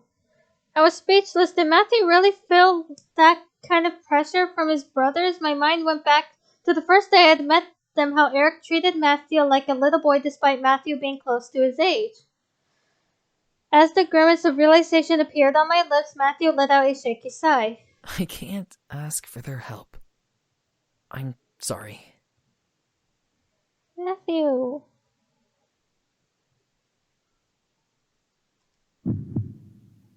I felt terrible for Matthew. He definitely acted like a kid, but it seemed like only I remembered that he wasn't one. After all, I had been with this man for over 2 years of my life. I wrapped my arms around him, hugging me to him, making him gasp in surprise. Uh-huh? I buried my face in his shoulders, slightly apologizing to him with a soft kiss on his neck.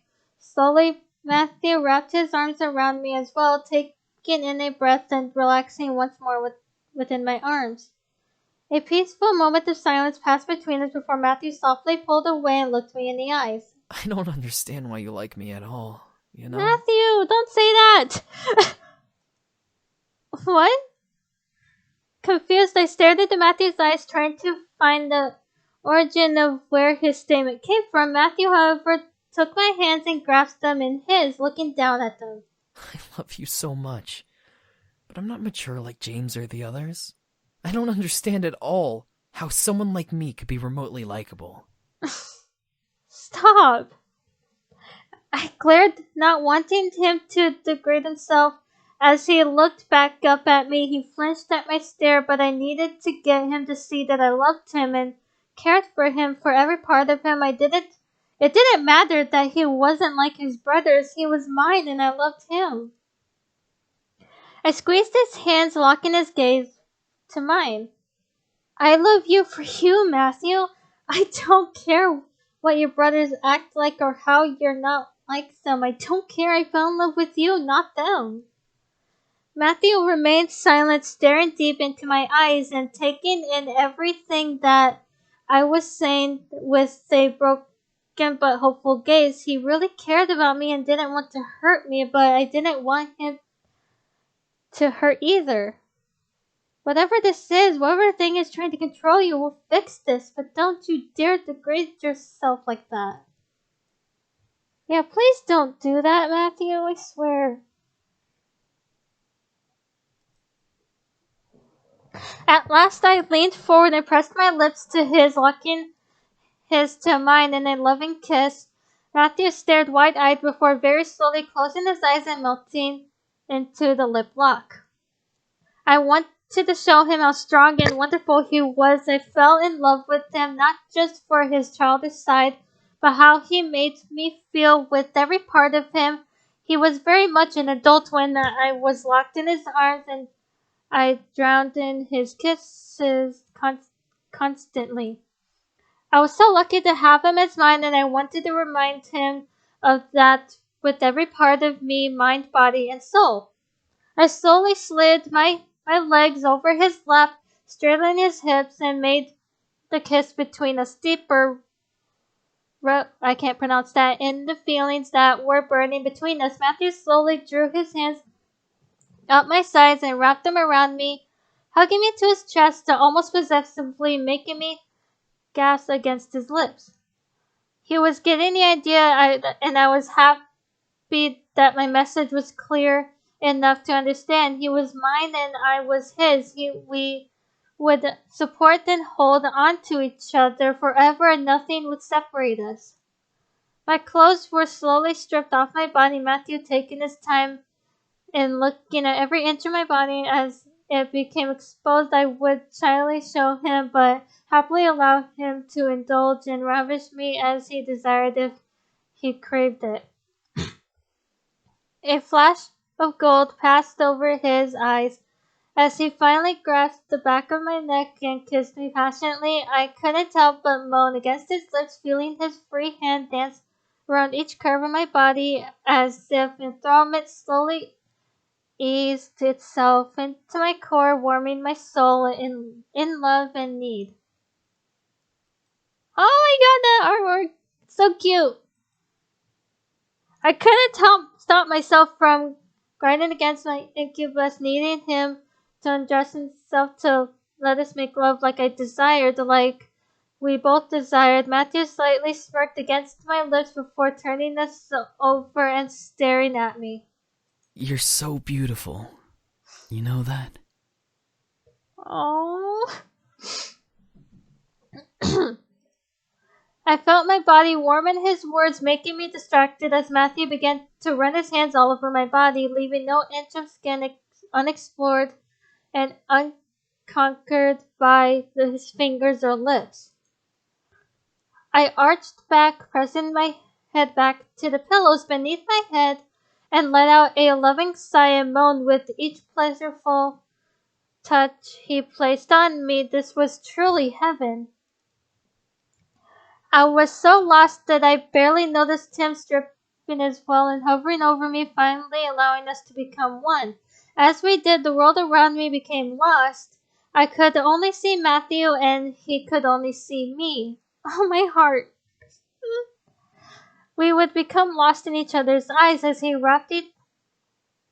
wrapped each other in pleasure and love, climbing through our carnal. I can't, for the life of me, I can't pronounce that word. And chanting each other's name like two prayers in sweet harmony. My hands guided themselves around Matthew's body, feeling the slight sweat layered over his soft skin as I dragged my nails over his back, formed a pleasurable hiss that erupted from him. I could tell that he enjoyed that and would pay back in kind. Our lovemaking soon became rapid and heated. The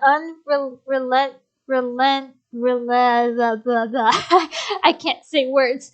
Oh, for the life of me, I can't read words. Unrelenting pointing in its... How the hell do you pronounce that word? Towards a beautiful and hot climax. We drove through it together, uncaring of who would hear our cries and screams of love before slowly easing into a gentle and feather-like afterglow. Matthew and I held on each other, lost within the embrace between us and euphoric in our emotions. I was so happy to have him in my arms, causing me to pull him closer to me and cuddle against him. Matthew laughed a bit before kissing me softly and nuzzling my forehead with his. I love you, Matthew. I love you too.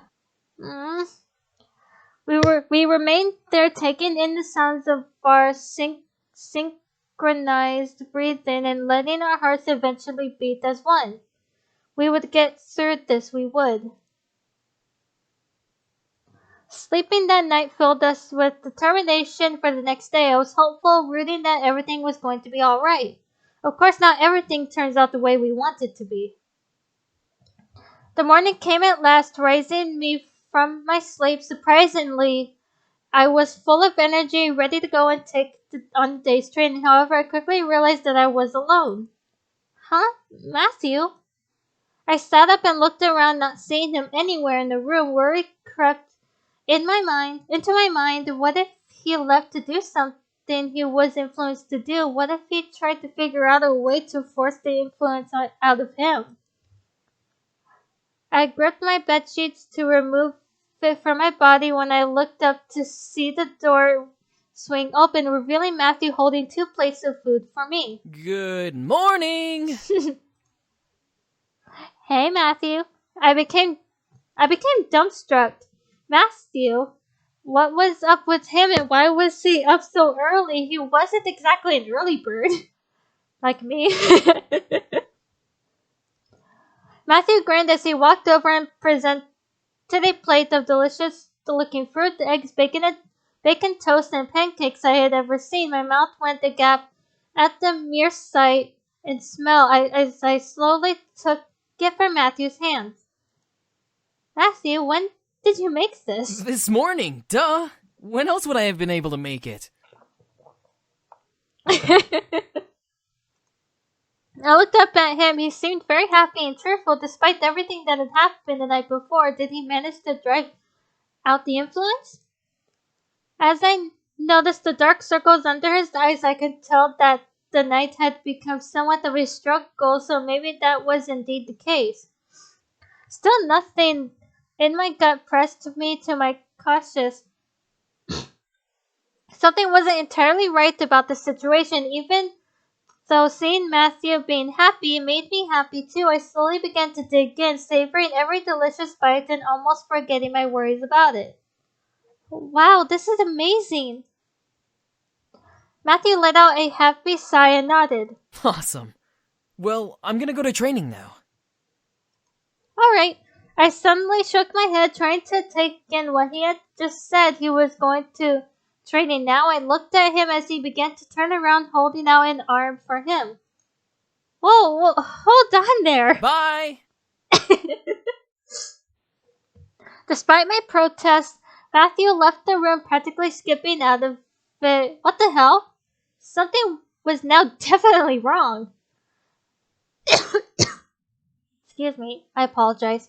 I lowered my plate and stood racing towards the door, but was stopped by Diana, who was about to step in. What? Oh, I'm sorry. No, you're fine, Diana. Diana looked me up and down before looking at the plate of food I had left on the bed and looking at the plates of food she had in her hand, obviously meant for me and Matthew. When did you... I shook my head. Diana didn't know Matthew was making me food. I became more and more worried. Diana stopped in and placed her plates on the nearby table, crossing her arms in concern. All right. Do you now wish to tell me what is going on?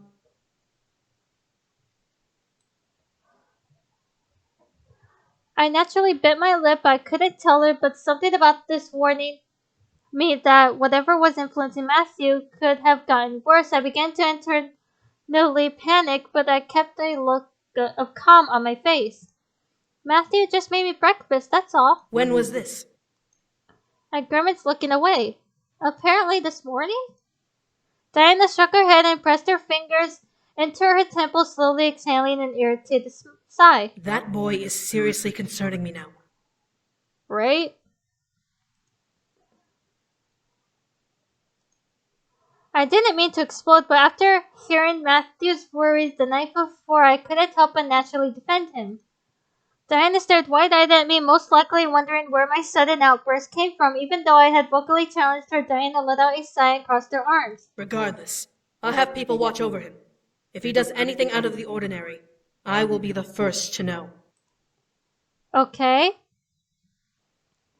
Diana gave me a hard stare for a moment before turning and leaving the room. I became torn. Matthew didn't want help, but it seemed like he very much needed it. What if this was all something I was overreacting from? What if he was hiding something vitally important? I gripped my head and shook it. Stop it, calm down. That's right, I had to calm down first. This was going to be easy, but the truth would come out one way or another. I ate my food and prepared for the day, praying that I would not hear of Matthew killing someone. The minute I stepped into the library, Shadow turned from his scrolls, and looked at me. This was a first. Was he going to greet me properly now? His raised eyebrows threw me off, though, as if he wasn't expecting me at all. I walked to the center of the space, summoning my dark dagger and becoming mentally ready for more reactionary defense training. However, Shadow raised his hand to me, causing me to relax a bit. Your training is over. Wait, what? What does he mean? I opened my mouth to protest, but Shadow held his stern gaze. I have taught you how to defend yourself and how to traverse a plane that renders you temporarily untouchable. That was all I was required to teach. You are free to train on your own without a mentor now. Okay.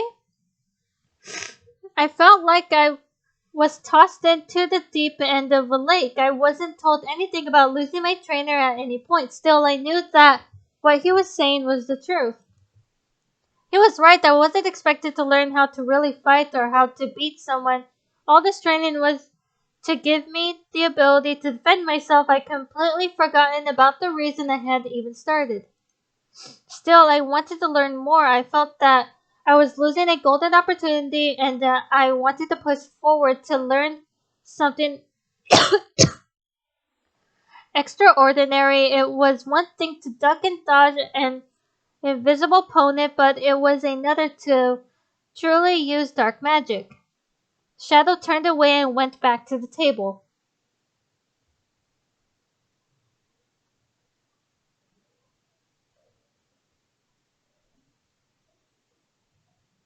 Now, if you'll excuse me, I must return to my research. We have a siege in less than 3 days, and I can't waste any more time. Okay.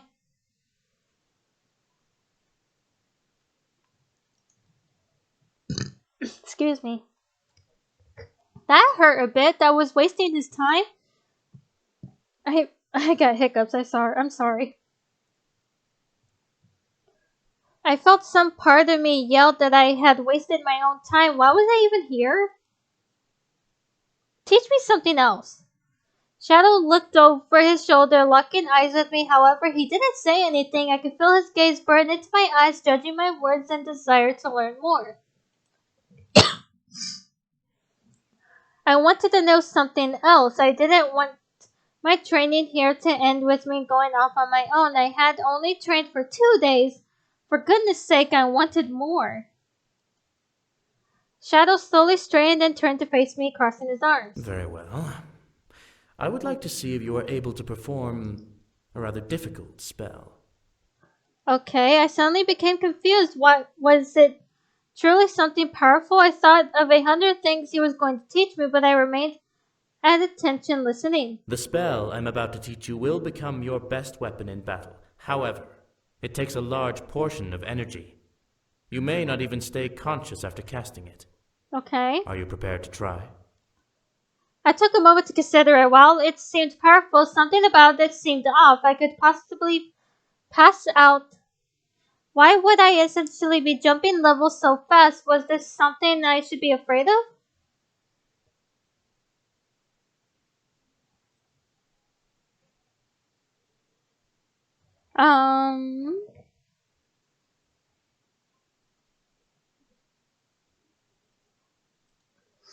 I wanted to know. I wanted to experience something new, and if this power was going to be, as he said, my greatest weapon, then I had nothing to lose. It would be worth the attempt. Shadow stared at me for a moment, most likely judging me like he usually did, before nodding and pointed to the wall from the fireplace. There. I looked over and became lost. I saw my own shadow simply lying against the wall and flickering slightly from the fireplace. What was he wanting me to do with it? Hang on.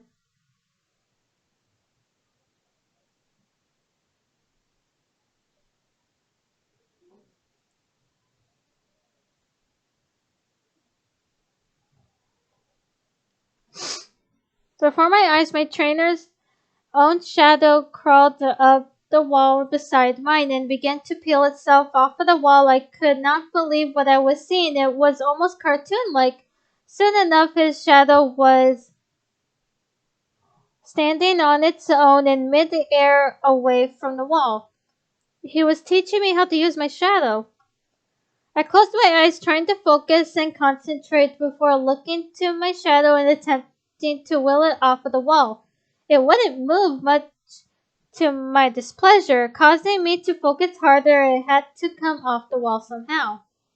My shadow began to quake and almost shudder against the wall in defiance, making me glare at it hard. Come on! It shook violently before finally starting to push itself off of the wall into a full three-dimensional being. I stared as it settled onto its feet and stood at attention of me as if it were waiting my orders. This was by far one of the coolest things I've done. Right? This is kind of cool. I felt my energy pulse draining slowly to maintain the spell and took a breath. Shadow, however, clapped his hands a couple of times. Well done, human. Thanks. I grinned back at him before watching him form a dark sword in his hands and passed it to his shadow with a look of confusion. At his silence, I tried to mirror him, forming a shadowy blade in my hand in the same way I had formed my dagger and passing it to my shadow. For some reason, staring at my shadow holding a sword seemed off to me, but maybe that was because I was human casting this magic for the first time. There were always times for first after all, and this was definitely an impactful first. Shadow lifted his hand and pointed towards the door, obeying the silent command. His shadow walked over to the door and stood guard. How did it know to do that without being told? Of course Shadow wasn't going to tell me. I looked at my shadow and tried to think of what I could do. Think of what I could have it to do. There were so many things it was hard to decide. Gazing around the room, there were many places it could go. However, I became curious about the upper level of the library. I pointed to the air at the upper balcony, feeling the need to verbalize my demand echo through my body. Go. Within a blink, my shadow crouched and leaped off of the ground, almost flying through the air and grabbing onto the railing of the upper floor. I stared, jaw dropped, as it vaulted itself over the ledge and turned back to face me. Whew. I looked at Shadow, seeing him give a mildly impressed smirk towards my shadow. I'm rather shocked. It's a shame to think that you're merely a human. You'd make a fine assassin. There was a genuine compliment. I was a little surprised to hear him say that without some sort of insult. insult that I lost my place. Good lord. Tacked on. But I quickly shook it off. If I had learned anything from this experience, it was to not let my guard... I'm rather shocked. Oh, shit. Luckily, I didn't. I smirked as I noticed Shadow's own entity try and creep up on my shadow. In reply, I quickly shouted, "Defend!" My shadow acknowledged my command, and as if it knew where its enemy was, it turned and braced itself as my trainer shadow tried to slice through it. Both swords clashed, causing a splash of dark matter to erupt from the impact, but as soon as it happened, Shadow dispelled his entity with a smirk of his own. Well done. Very well done. Thank you. I grinned from ear to ear, my shadow disappearing on its own. However, Shadow raised an eyebrow. Your practice is not over. Again. I felt another smirk grace my lips finally. I trained through the dare. Wow, I can't read. I can't read. I trained through the day, stopping every now and then when energy was low and refueling. With food and a break, I was happy to have this new ability, but he hadn't been kidding. It definitely wore me out. I quickly walked to my room, wanting to make it there before Matthew. As I turned to the corner to the hall of my room was in. However, a large number of scouts echoed, "Grab him! Don't let him get away!" Let go of me! Matthew? I stared wide-eyed as guards rushed into my bedroom and dragged Matthew out of it by his arms. I was even more surprised to see him slightly battered and covered in blood. What the hell? I took a step forward to rush and see what was going on, but a hand stopped me and pulled me back. I looked over and stared at Sam, gripped my shoulders, glaring ahead at his brother. Sam, what's going on? Matthew did something really fucking stupid. What do you mean? What'd he do? Ripping Sam's hand from my shoulder, I turned around and glared, almost snarling in anger. What do you mean? What did he do? Sam looked to me unfazed by my anger and walked forward ahead of me, following the group of soldiers and Matthew down the hall. I did the same, now desperate to know what was going on. What the hell is happening? Oh my gosh, as we arrived at the Great Hall, Matthew was tossed into the center of the room where Rabbit had constructed a large magic circle. As Matthew fell to his hands and knees on it, the circle activated and formed a large barrier around him. What in the hell's going on, bro? Frantic Matthew rushed at the walls, slamming into them to hopefully be set free. He even formed multiple knives and tried to tear through the walls, only ending up with, well, I can't pronounce that, and landed on the floor. Release me! No! Matthew! I rushed forward trying to touch the bearer, but was firstly pulled back by Irene and Iridescence. I flailed in their arms, struggling against their hold, but became still as Diana entered the room with a large bloody handkerchief in her hand. You come into my castle, eat my food, rest in my rooms, and have the utter gall to kill one of my guards and try to steal war plans? What the hell? No, it couldn't have been. I stared at Matthew as he locked eyes with Diana, sneering and pressing up against the barrier. Well, well, well. If it isn't the Queen of the Rebellion. I gotta tell you, you look like crap after all these years. Diana's face remained stone cold as she passed the handkerchief to one of the nearby guards and stepping forward, pressing her hand to the barrier. Lux. What the fudge, dude? On her word, the barrier suddenly began to brighten with lightning, shocking with shocking Matthew within it. Matthew, no! What the hell? I began to struggle more, wanting this to stop. Soon enough, it did as Diana pulled her hand away from the barrier and glared into it. Matthew, having been electrocuted, fell into his hands and knees, panting wildly. I can smell you, Demon Lord. What? I froze. The Demon Lord, he was behind this? I thought it was his mother, but the Demon Lord...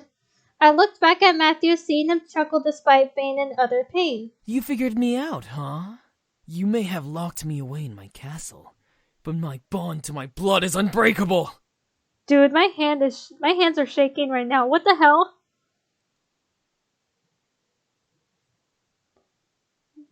Matthew pounced off of the ground and slammed into the barrier while grinning from ear to ear at Diana. And when you come, I will be ready.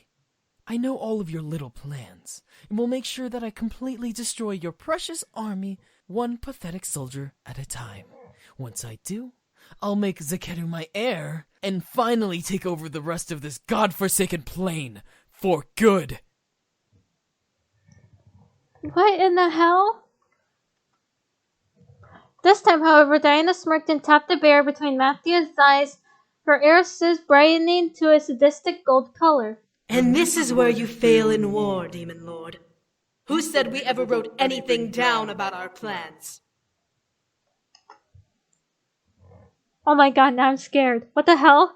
Matthew stared as tarnished blah blah. Whatever you pronounce that word at Diana before snarling madly. You're lying! Test me, mongrel. I will prove it on the day we lay siege upon your pathetic castle and dominate your puny army. Despite how twisted the situation was, the rebel leaders and guards in the room began to nod and smirk at Matthew in agreement with Diana's words. Diana, however, pressed her face against the barrier. And I swear to you, this war will end with you dying by the hands of a succubus. The guards around Diana cheered as Matthew continued to glare hard at Diana, clawing at the barrier wall to try and get to her to no avail. Diana straightened back up and scoffed. As for your son, we'll need to do a little surgery. Surgery? I pulled at Irene's iridescent hand, staring at Diana like she was a mad woman. Surgery? What the hell does she mean? Without another word, Diana placed her hand on the barrier and sent another wave of electric shocks into the barrier before Matthew finally passed out entirely. No!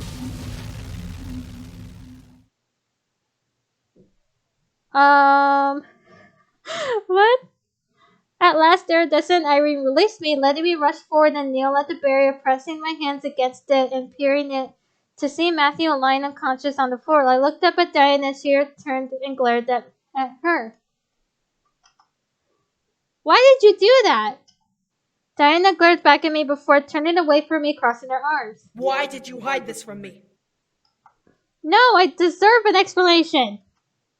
As Diana turned back to me at my explosion, I felt my body instantly froze in fear underneath her sudden golden gaze. And one of my men deserves not to be dead. Because of your little secret, this boy managed to lose control to whatever has been possessing him and killed one of my top-ranking officers in order to find my decoy battle plans. Okay. I let it sink in. Matthew had killed someone. The influence on him really forced him to kill someone. I couldn't believe it. As Diana released me from her enthrallment, I buckled to my hands and knees, panting for air. Was hiding this worth it? Was his precious pride truly worth the life of one of my men? I shut my eyes, knowing how wrong the situation was. Matthew was trying. He was fighting to stop whatever was taking control of him. He needed to do it on his own. However, before I could think of speaking back, James and Sam stepped forward in front of me, blocking me from Diana. Forgive him, Diana. He wasn't in control of himself. And now you're defending him? Shut the fuck up! You don't understand what he's been through. And right. I don't care! One of my men is dead because of him! Controlled or not, It was his hands that took his life. No amount of pride can justify that. The brothers silenced themselves as I took everything in. Matthew had killed someone. The brothers understood, and Diana essentially been betrayed. Part of me screamed that this was all my fault. I didn't open my mouth to fix this. I didn't let anyone know what Matthew was going through. However, Matthew was desperate to do this himself, even though he failed in the end. I lowered my head to the ground, gritting my teeth and trying to stop myself from crying. Carrie and I can't pronounce her name, rushed to my side, wrapping their arms over me in an attempt to comfort me, but I couldn't feel anything but despair of what was going on.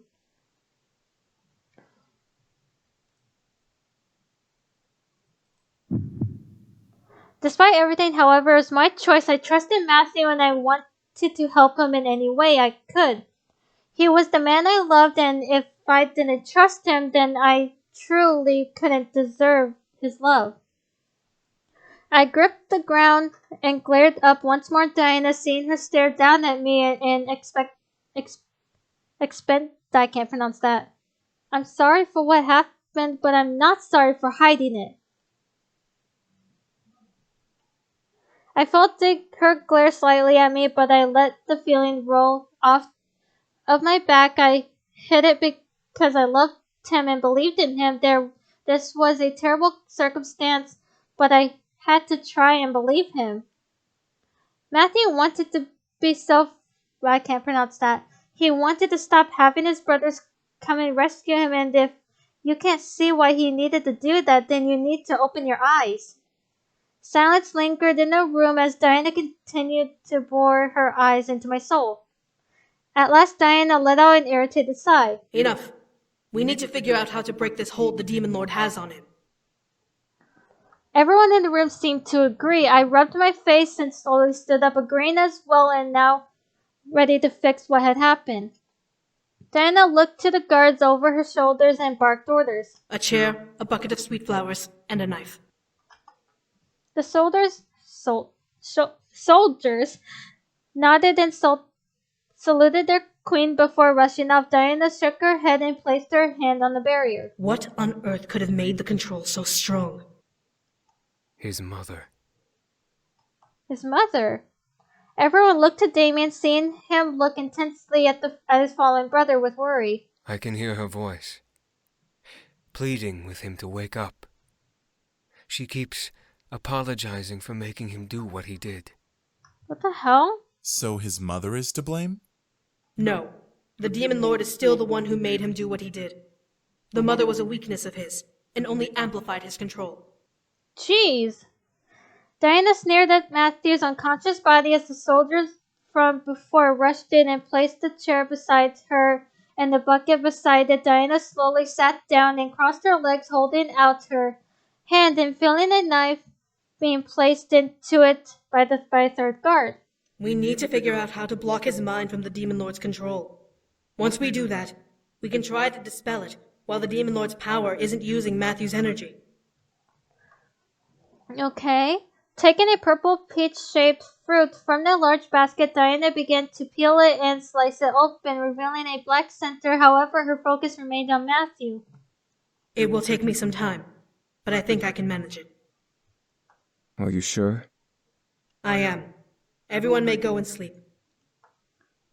Everyone slowly nodded and began to leave the room. I, however, stood still, not wanting to leave Matthew alone. As Diana noticed me, she glared softly. Go to your room and rest. I will call you if something happens. Okay. Her words were I can't pronounce that. Warning me of the thin line I was walking across as she placed a fruit slice in her mouth.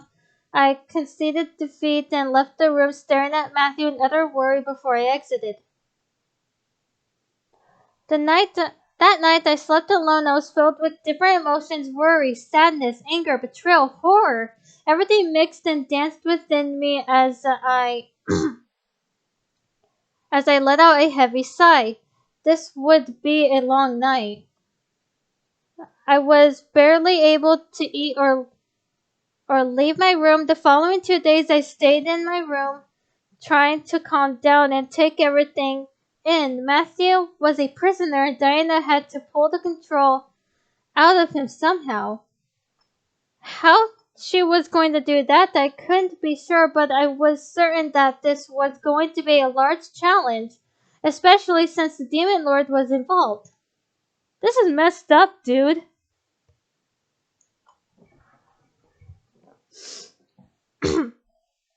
The other wives visited me, helping me eat and go through what I had trained. However, my mind focused on Matthew. I was worried sick for him. I wanted him to be free, and I wanted him to be okay. I knew that this wasn't the case for the moment, but I knew that it had to happen eventually. After all, we were a day away from marching to the siege.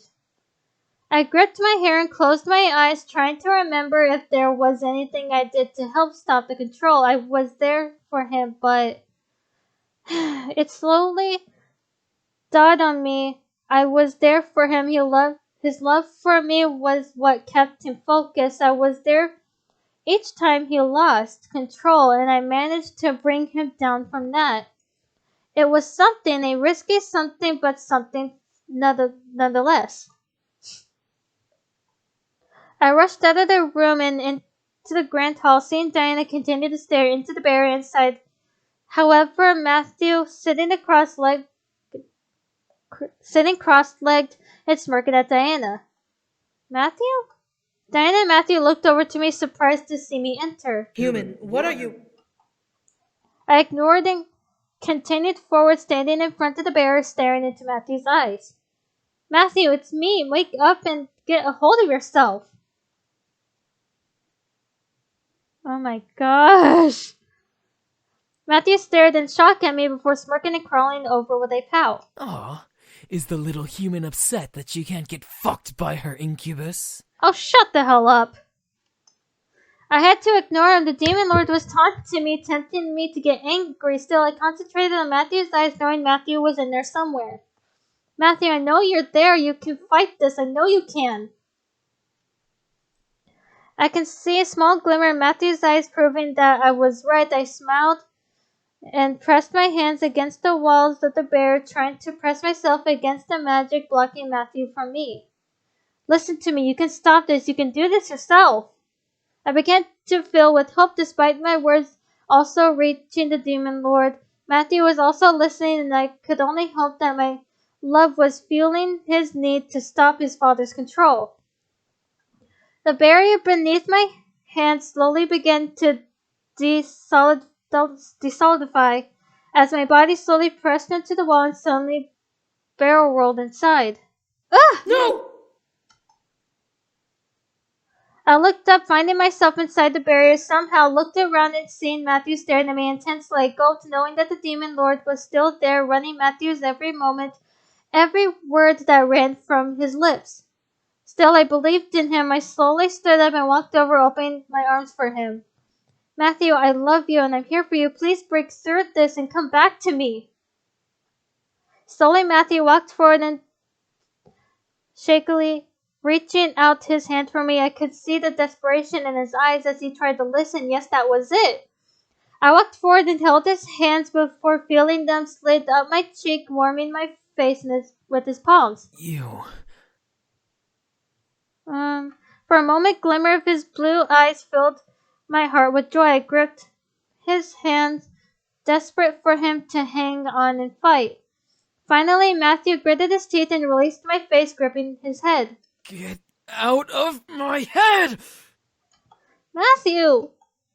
I rushed over, wrapping my arms around his back as Matthew sank into his knees, digging his fingers into his hair. I could hear Diana trying to see what was going on, but my body managed to block her view.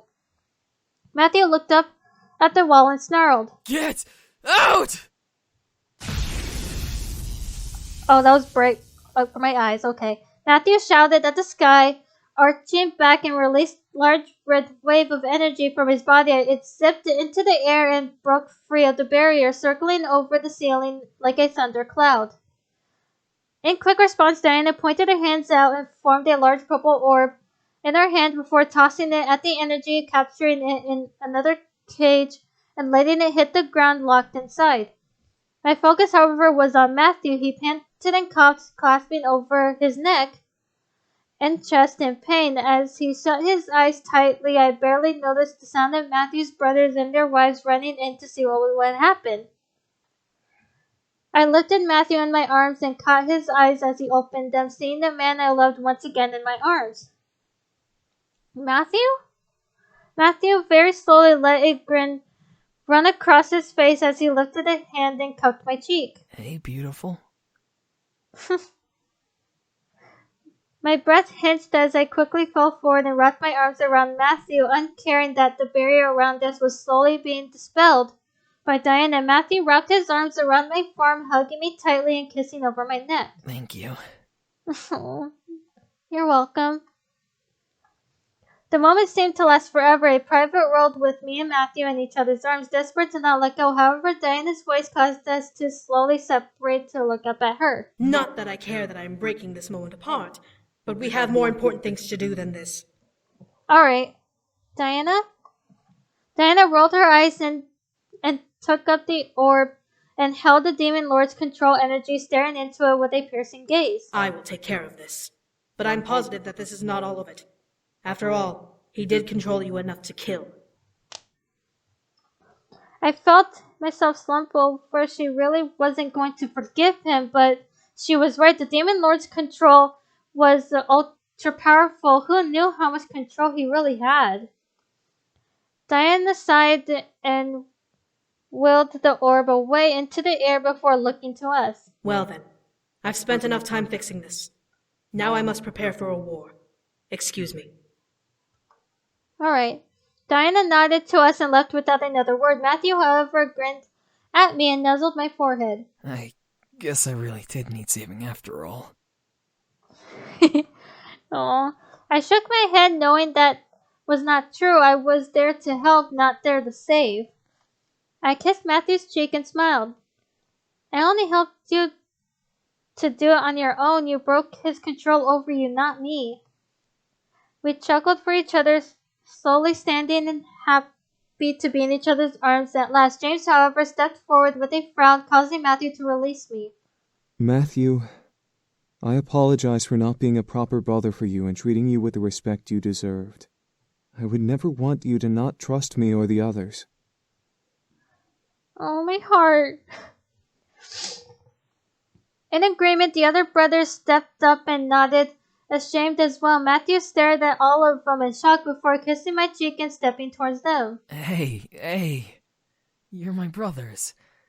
We're supposed to support and protect each other, right? All five of them smiled at each other as I felt myself needing to rest once more. I held the wall slightly, maintaining my balance as I shook my head and looked up at the brothers, seeing them happily rekindle the brotherly love they had before. I looked to the wives, winking before sneaking out. Matthew needed some time with his brothers to settle some differences. I would wait for him in the room. I began to make my way back to my room, but stopped as I heard the sound of whispered voices sneak out through a barely open door. So, we're all in agreement? We have to. We don't Oh, have they're any talking about choice Diana. anymore. It will be for the better, I'm sure. Indeed. I peeked into the room to see the interior of the library where the four rebel leaders stood in a circle. Sergeant leaned against the fireplace mantel while Rabbit and Shadow sat in the two empty chairs. Faye, however, floated to and from side to side in anxiousness. What were they talking about? I was so engrossed in figuring out what was happening in the room that I didn't notice a figure coming up behind me and pushing me into the room. Ugh! Sir, I found your student eavesdropping. I'm not surprised. I grimaced now out in the open. The four stared at me with cold eyes as if they were ready to send me back to the human world as a corpse rather than going through with the siege. I looked up at all of them, As I slowly rose to my feet, eyeing each leader, and as I considered running for the door, however, they each looked to each other in contemplation. Wow, I can't say you words. didn't hear anything, did you? I did. No, I swear. What was the last thing you heard? Something about having no choice. Something about it being for the better. I don't remember. Oh, for goodness sake. Something about having no choice. I suddenly felt the guards of each leader behind me readying their weapons. What the hell? Were they seriously going to kill me for walking by and eavesdropping? Whoa! Hold on, guys! I felt the guards back away from me slowly, most likely still cautious of me. I let out a small sigh, happy that I wasn't going to die, at least not immediately. Rabbit, however, looked to me with an ear twitching and curiosity. Let us ask first. Do you know what has been truly happening with Diana? No. I looked to Rabbit, knowing what she meant. Diana had been acting oddly, and it was not boding well. The more I saw her, I could tell that something was seriously weighing her down or influencing her words. Yeah, but what does that have to do with this meeting? As I answered, the other demons looked once again at each other before Shadow stepped forward nonchalantly. Let's not play the ignorance game. We're going to assassinate the succubus when the war is over. What? Oh, what the fuck? Way to just blurt it out!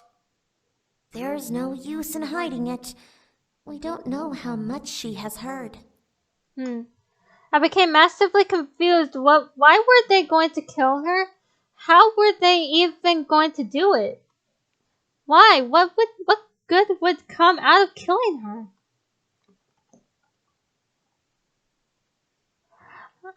Rabbit stood and walked to the fireplace, staring into the open flames. I could tell I was about to get an answer, so I listened intently, wanting to know why they were planning Diana's murder. Diana, we fear, has become corrupted. Corrupted? What do you mean? Meaning she's going batshit crazy like the Demon Lord.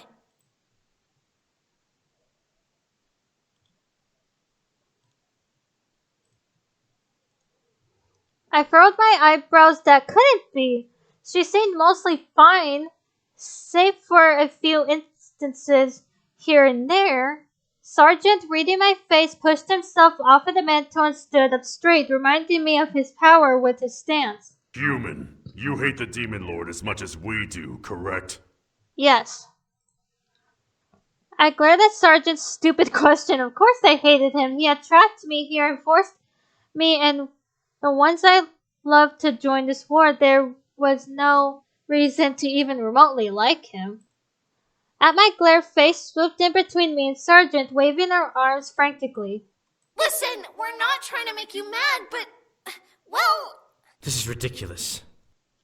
Shadow stood from his seat, now clearly irritated, and stepped towards me. The succubus has gone mad, and if we don't end her life before she takes the throne, then she will become as mad as the Demon Lord. There is no saving her. Understand? Oh, come on, Shadow! Seriously? No, this is beyond unnecessary. All three of you are complicating the matter when all that needs to be stated is the truth. But how can that be? How is Diana mad like the Demon Lord? None of this made sense. Diana seemed mostly right in her head. However, she was strong enough to lead an army and help me survive until now. She even aided the Incubi. These weren't the actions of a mad woman. Shadow rolled his eyes and went back to his seat as Faye put their hands behind their back, swaying a bit in the air. Well, here's the thing. Here in the demon world, emotions and stuff can be uber powerful. Things like extreme grief or euphoria can even become energies on their own, while other feelings become, well, they can become very, very bad things. Okay. Like madness? Yeah. Madness is more than just a head-mind thingy. Here in this world, it's like a leech or a virus. When a demon catches it, madness just grows and grows until it consumes them, like it did with the Demon Lord. Okay. Taking the new information in, I looked to the floor thinking of the Demon Lord and how psychotic he was said to have become. He waged wars and apparently enjoyed burning down kingdoms and slaughtering the innocent. If that was how far madness would take a demon, then I feared for anyone who was capable of falling into it. You can become mad in multiple ways. By being born mad or being infected by it. Diana has fought the Demon Lord head on multiple times during the past 10 years. It was inevitable that she would catch the affliction.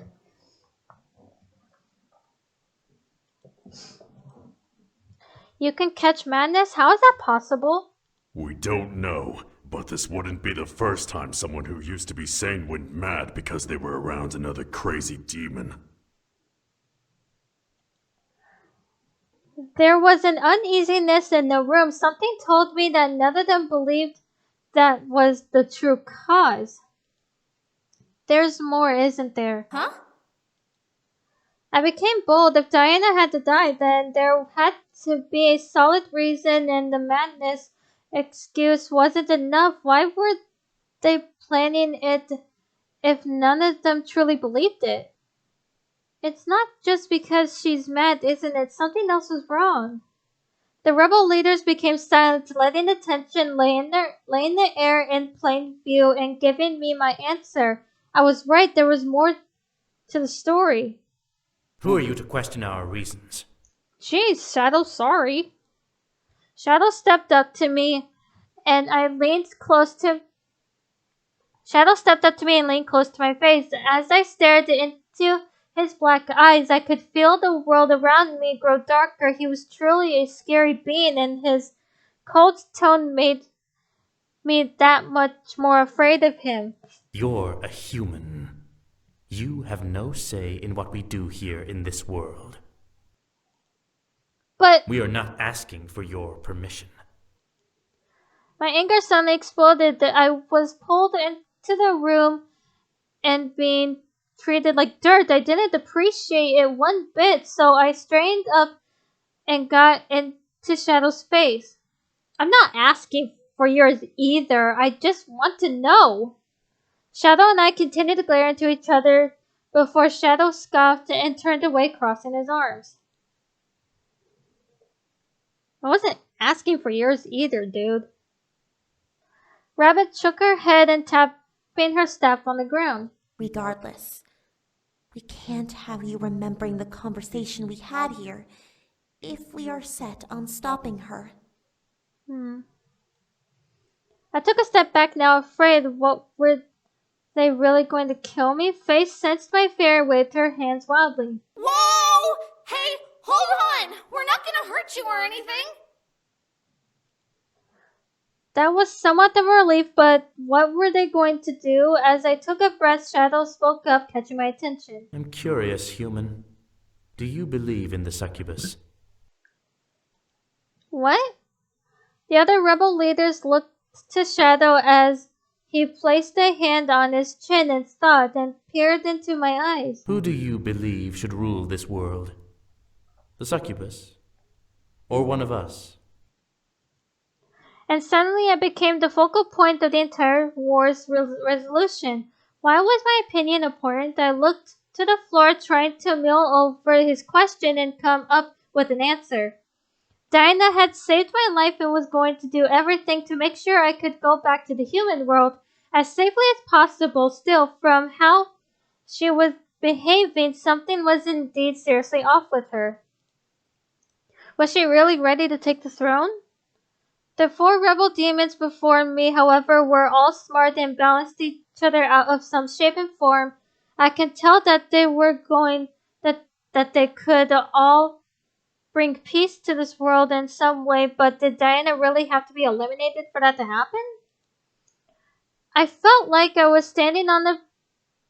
I can't pronounce that. I knew that if I sided Diana, then she would eventually be eliminated by these 4 unless she found out beforehand. I could warn her, but what if these demons erased my memories or threatened my life? I was balancing on the edge of the knife and had to pick a direction to fall. I closed my eyes and answered Shadow's question. I believe in you all. They were right. She was very powerful, and if she truly was corrupted, then she needed to be cut off before she caused any damage. Thoughts of revenge bumbled in my mind, reminding me of how horrible she had been in the human world. When she had tried to take the boys away from me, she had the gall to take my energy and test me at school as some sort of sadistic teacher. She had this coming to her. The 4 in the room stared at me, taking in my reply. I'm fairly shocked. Well, now what do we do with her?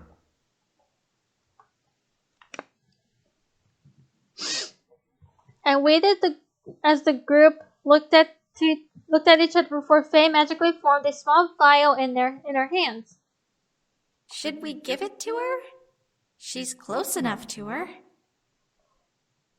Huh? Give what? Faye ignored me and passed the vial to Shadow, who began to imbue it with his own dark magic. Slowly, the glass began to fill with a dark, inky liquid, stopping a quarter of the way up.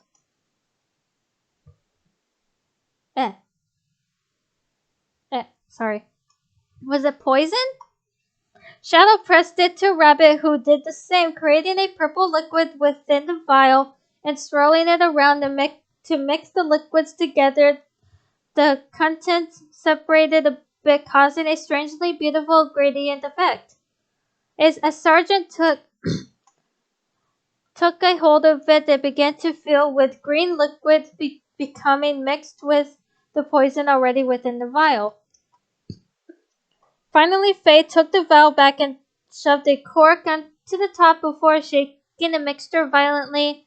As they did, a strange gray energy began to glow around it, pulsing like a heartbeat, and slowing into it until it eventually faded away. There. From the tone of their voice, the decision to truly go through with this was solidified. They all were serious and wanting Diana to die. I felt a little pity for what was to come. Faye turned and floated to me, holding out the vial. We were gonna give this to her during the final celebration after the siege, but we're pretty sure that guard will be watching her like a hawk.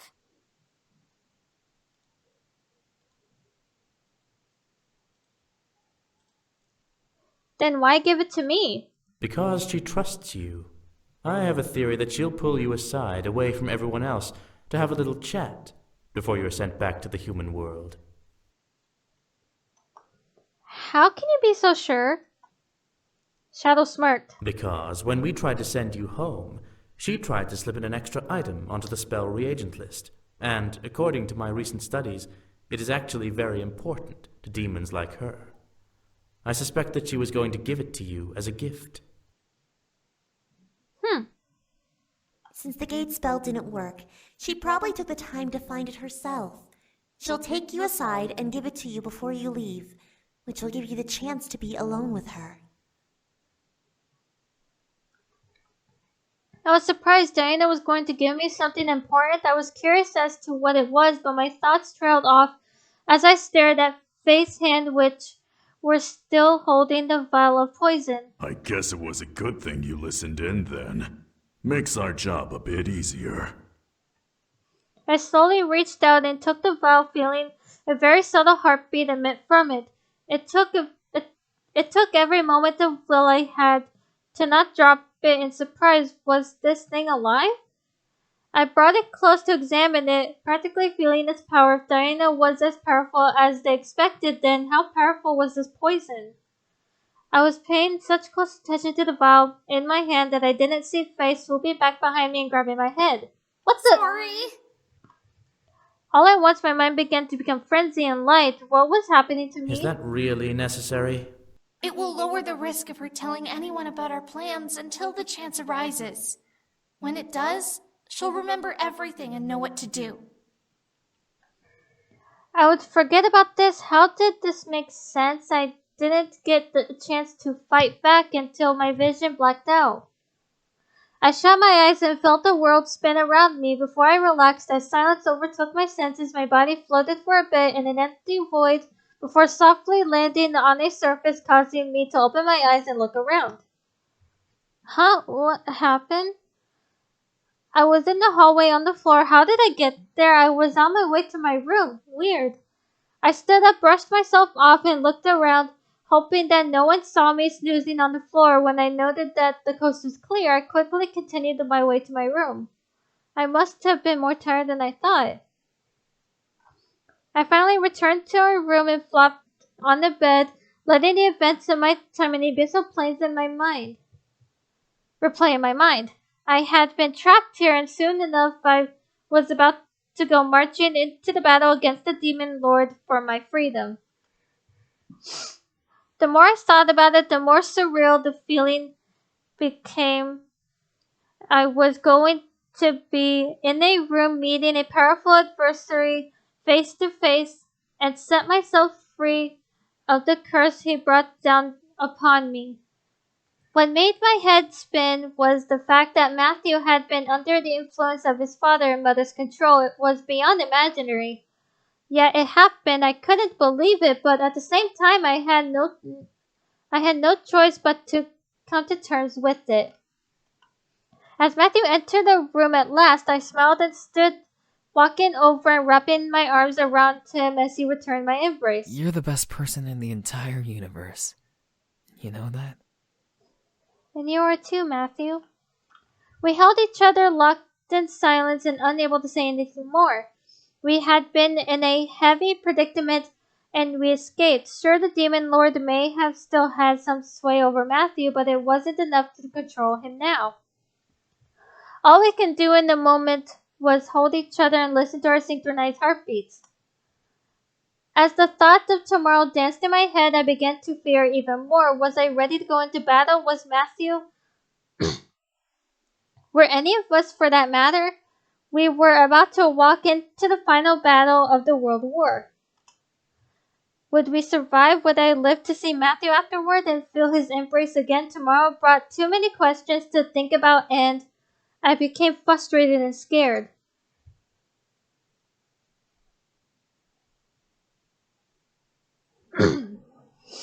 Ow. I needed to hold him and treat the night like it was the last night of the world. Tomorrow was unpredictable, but tonight was guaranteed. I guided Matthew back and sat on the bed looking up at him before slowly easing out of my shirt, locking eyes with him as I slowly began to strip for him. His breath became slightly hitched as he watched, obeying my silent demand to keep his eyes on me. As I finally became bare from the waist up, I pressed my hand onto the bed and slid back, letting my legs up onto the mattress, holding them out for him to do the honors. I tilted my head, letting him get the picture as I dangled my legs out for him. Matthew let out a shy sigh before nodding and biting his lower lip and crawling up onto the bed and grasping my clothes and sliding them off of my legs, leaving me completely bare for him. As he tossed my clothes to the side, I settled back onto the bed and held out my arms to him. Come here. Obediently, Matthew followed, and kneeling between my legs and pressing his hands on both sides of my body, staring deep into my eyes, making me both lost in his gorgeous blue irises. I slowly danced my arms up over his shoulders and felt his skin slightly heat up beneath my hands and making me slightly smirk up at my loving incubus. I'm all yours. I want you to take all of me. The cardinal desire that flashed in my eyes, flashed in his eyes, made my body shudder even before his enthrallment began to settle into my body and completely encase my core in desire. I don't deserve you. Oh, Matthew. My words became muffled, lost in the air as he pressed his lips hard against mine and quickly began to discard his jeans, joining me in my bare exposure and taking in my scent as I relished feeling his skin against mine. However, what surprised me was him turning me over and wrapping his arms around my waist, hugging me back against his chest. I took the hint to grip onto the bedpost and arched my back for him, impatient. Then pleasure ranked through me and I became a moaning mess in his arms. The bed cracked hard against the wall as I dug my nails onto the wood and took in his love with our love making my heart sunk. I can't pronounce that. Of love as my core screamed songs of ecstasy for, I don't know if I pronounced that right, for the man taking me. This was indeed our last night in the demon world, so we would relish the feeling of magic and lust melting around us as we soared into euphoria, even as we angled ourselves to lock lips or in like words I can't became lost in the air. We became rough, rapid, and roared, and the pleasure that rushed through us quickly washed through our peaks. Once, twice, three times, we didn't care to count farther, losing our senses within our arms.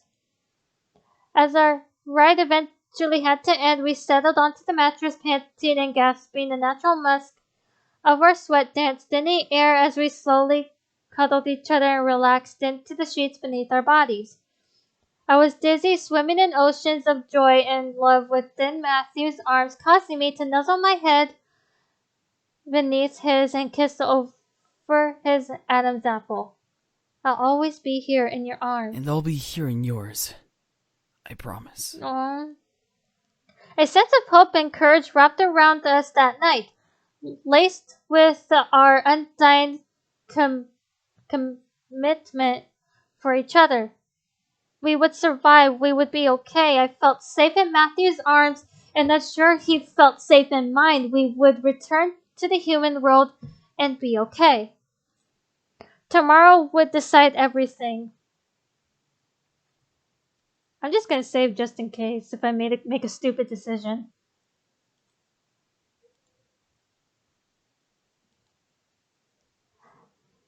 Just saving just in case I make a stupid decision. The day of the siege finally dawned. We had arrived at the Demon Lord's castle, and we were as ready as we could be. Many armies bearing different banners and colors washed over the grounds before the castle, ready to rush in and lay waste to the Demon Lord and the remainder of his forces. All of us shared a common enemy, and upon his demise, would all finally know some form of peace. Even during the roll call of the major generals, the air became full of determination and pride. Mirth! Avarice! Nadia! Fiorna! Aradum! Each name called became a mark of history. This was the war to bring freedom or destruction to the demon world. If the rebellion didn't win this fight, then this war would never end. If the rebellion won, then the world would become united in hopefully peaceful rule. The hour before the battle was set to take place, my thoughts instantly ran back to our final meeting in Lilith's castle. Diana had pulled the leaders and us together, instructing us on how exactly to proceed. Zero, you will be joining Shadow and Sergeant in the front, taking care of the main army head-on. I expect that you will come out of it alive. Yes, my lady. Rabbit, Faye, you are in charge of range attacks and defense. We cannot allow any of those blasted imps getting to us from behind. Yes, ma'am! As Diana looked to me, I grew slightly fearful. I had to get into the Demon Lord's castle, but how exactly did Diana plan on getting me there? You and your fiancé will take the side route straight to the castle. Okay. Wait, what? We've organized our army to have our strongest on the front lines and against the tree line, giving us a side route for you to make your way straight to the castle. Okay. If anything trickles into the side route, you'll be able to handle it. However, there is something I must ask of you. What's that? What's that? If you are indeed attacked, you need to defend your fiancé the entire way there. Do not let him use his energy. Alright. No way! Matthew! When you get to the castle, I will be fighting one-on-one with the Demon Lord. If something should happen to me, then I need you to take over. She is not ready to fight him, and you need to be at full strength to finish him off. The humans should be able to handle a few imps.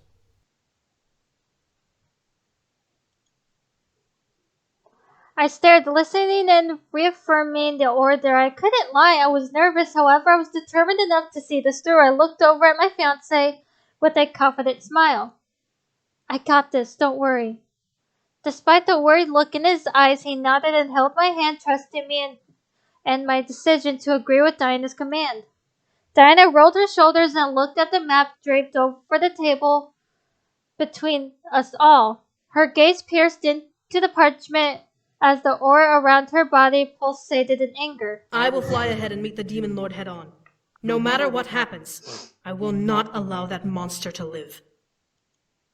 The pure determination and anger in her voice practically sent a shiver down my spine. She was set on seeing this through to the end, and I was sure that she was willing to even die if it meant taking the Demon Lord with her. The remaining incubi and the wives were asked to stay behind the army and guard the main base where Rabbit and Faye were stationed. They needed as many eyes as possible in the back of the battle, so the four couples were perfect to keep things in check. As they agreed, the meeting ended and the mental preparation had begun. The idea of the upcoming battle scared me, sending waves of fear and worry up and down my body in response to the thought. Man, well, I'm nervous. How about you? Same. Yeah. Matthew wrapped an arm around my waist and turned my body to him, hugging me closely. Hey, everything will be okay, alright? I listened to him speak before nodding, taking in a deep breath. Everything would be okay. We would be fine. I had to believe in myself and get us to the castle when the time was right.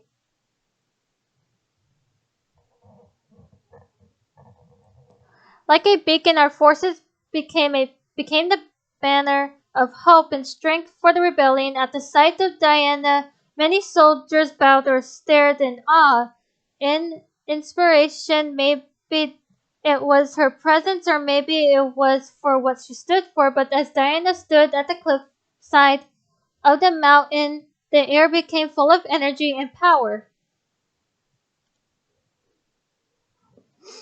My fiancé Rabbit, Faye, and I stood behind her as Diana stood on the ledge of the cliffside, addressing the rebellion for their battle. Her voice echoed across the field, booming and reverberating through the air like thunder. Milites! Et hoc liberati sturei tramcun tuis omnibus conversiris! Sto vobiscum reducitic vos ad spem! Nocte! Lavabir mur! Arcem! Hostium sanguine! What is she saying? She said that we're all fighting for freedom and that she'll lead us to it. Is that it? Pretty much. Everything else she's saying is just to rile everyone up for battle. Okay. I nodded as I stared at the back of Diana's head. A part of me felt a little intimidated and jealous of the power she had. She really could make armies bow to her and obey her every whim. At the same time, I knew that she was doing the right thing for this world. Ele Dio dominati sun nostri. Nos destruet, eo mitere, profundissimum, inferni detractos. Rabbit and Faye stepped forward and held their hands out towards the castle, focusing their energies and forcing the stone walls around it to crumble and dissolve down into the earth. Diana summoned her saber, letting it shine brilliantly as the purple taint over her skin began to twist and turn before my eyes. The taint on her back took shape, lifting off of Diana's skin and morphed into a set of demonic wings. I could only stare, jaw-dropped, as Diana's body lifted off the ground and began to fly over the legends, slowly gliding towards the castle. To war! To battle! At her final command, Diana's wings pulsated in the air, flapping gracefully as she swooped down and forward. She was charging and flying for the castle walls, saber bared and ready to spill blood. As the armies below began to bellow and march forward, the rabbit took hold of my shoulder and turned me away from the castle to face her. Come, we must hurry. Understanding the need of urgency, I nodded and rushed forward with the rest of the incubi towards the slope down the mountainside. Everything is in order. Sergeant Diana's guard are at the front lines, while Shadow is with his legion to the west. Okay. Are we good with our sneak attack plan? We've done what we can to keep your way clear. We'll try to make sure the battle won't break through the path. I nodded, feeling the... Hang on. I nodded, feeling the need to rush Nip at my heels. Pushing me forward, my fiancé seemed to agree, gripping my hand and walking at my pace alongside me. However, as we finally arrived at the forest line, Faye and Rabbit stopped, looking back at us. Straight through here. The sound of the war will always be on your right, so do not get lost. Okay. You'll be fine, though. Just follow the tree line. In sync, my fiancé and I nodded in acknowledgement before turning to see the other brothers and their wives. So, this is it. Remember your surroundings and protect each other. Be careful, all right? Make sure you stay safe. Princess, brother, we'll see you in the end. We have faith in you. You'll make it there, and we'll return to the human world soon. Right. Kick his dead body a couple times for me, all right? Right in the head. We'll be right here rooting for you and watching your back, okay? All right. We'll win this. We know we can. You can do this. We'll see you soon, okay? I smiled despite the nerves running through my body. I held onto my fiancé's hand and gave it a hard squeeze before receiving one back in kind. We'll finish this, then we'll go home. The group nodded before I slowly turned and looked into the tree line, took a breath and rushed forward, matching my speed. My love followed, weaving through the trees behind me to not lose sight of me. Oh boy. The journey was surprisingly uninterrupted. The sound of the war clashed beside us, causing me to cover my ears a bit from the volume, but I shook my head and pressed forward, not wanting to become distracted. The goal was to get to the castle. I had to focus. Before I could, however, I was pulled back by my fiancé, barely missing an arrow fly past my nose. Whoa! I quickly turned my head and spotted a small group of imps creeping towards me, with one reloading his bow with another arrow. I quickly grabbed my incubus and focused on making us become one with the shadows of the tree we were under. As the dark consumed our bodies, I felt my energy pulse from the amount being used. Still, blah, blah, blah. I successfully dragged us both into the Shadow Plane. Huh? Where are we? Oh, I looked back at him and smiled with a nod, knowing that he was completely unaware of what I had learned in my training. After all, he had been focusing on improving himself. I lowered my hand to his and grasped it, rushing forward and pulling him along. He managed to trip a bit before following along, keeping my pace. Even as some hideaway scouts and trickling soldiers came in our path, we simply ran through them unseen. It took the man behind me a bit to take it in, but he quickly adjusted, knowing that now wasn't the time to focus on that. However, felt that my energy quickly drained. I was maintaining two people in the Shadow Plains. After all, it only made sense that it used more energy. Still, I wanted to get us as far as I could before returning to the real world. I gripped onto my incubus's hand hard as it began to wane, slowing my run and feeling a heavy wave of dizziness consume my body. Soon enough, warmth returned to my body and we were both sent back to the corporal demon world. Of course, it couldn't have been a perfect straight journey without a couple of finally guards at the edge of the trail line waiting for us. A band of remaining imps caught my eye, taking in that I had successfully maneuvered around their lines and had reached them. I grimaced and glared at the imps, seeing the group of three rush at us despite the weak feeling in my knees. Imps. However, I had one last trick up my sleeves.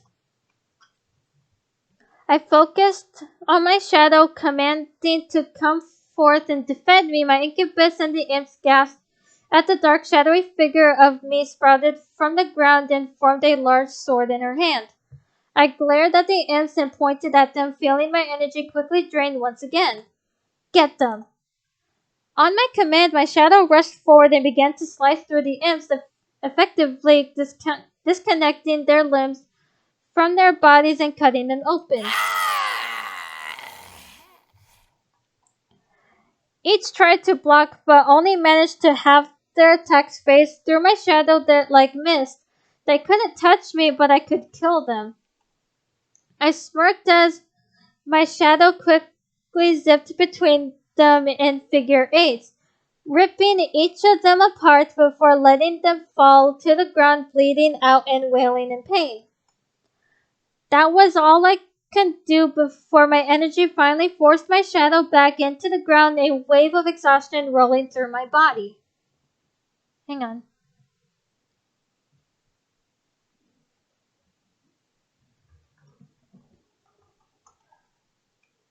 I began to fall forward. Exhausted, my fiancé, however, quickly rushed forward and caught me in his arms. Whoa! Are you alright? Huh? Yeah, I'm fine, Matthew. I looked up to see Matthew staring down at me, fear and concern dancing in his eyes. We were safe for the moment, so I merely smiled up at him with a nod. I'm fine. I promise to protect you like you protect me. Matthew let out a small laugh before pressing his forehead against mine. What would I ever do without you? Oh. I hugged him back, feeling relieved that we had finally arrived at the castle and were about to rush inside. As we slowly pulled away, Matthew lifted me up and helped me on my feet. Come on. You ready? I'm ready. I nodded, shaking off the exhaustion from my mind. Was I ready to end this? I looked up at the castle gates and felt a rush of determination run through me. Let's go finish this. With that, Matthew and I rushed forward into the castle. The final battle had begun.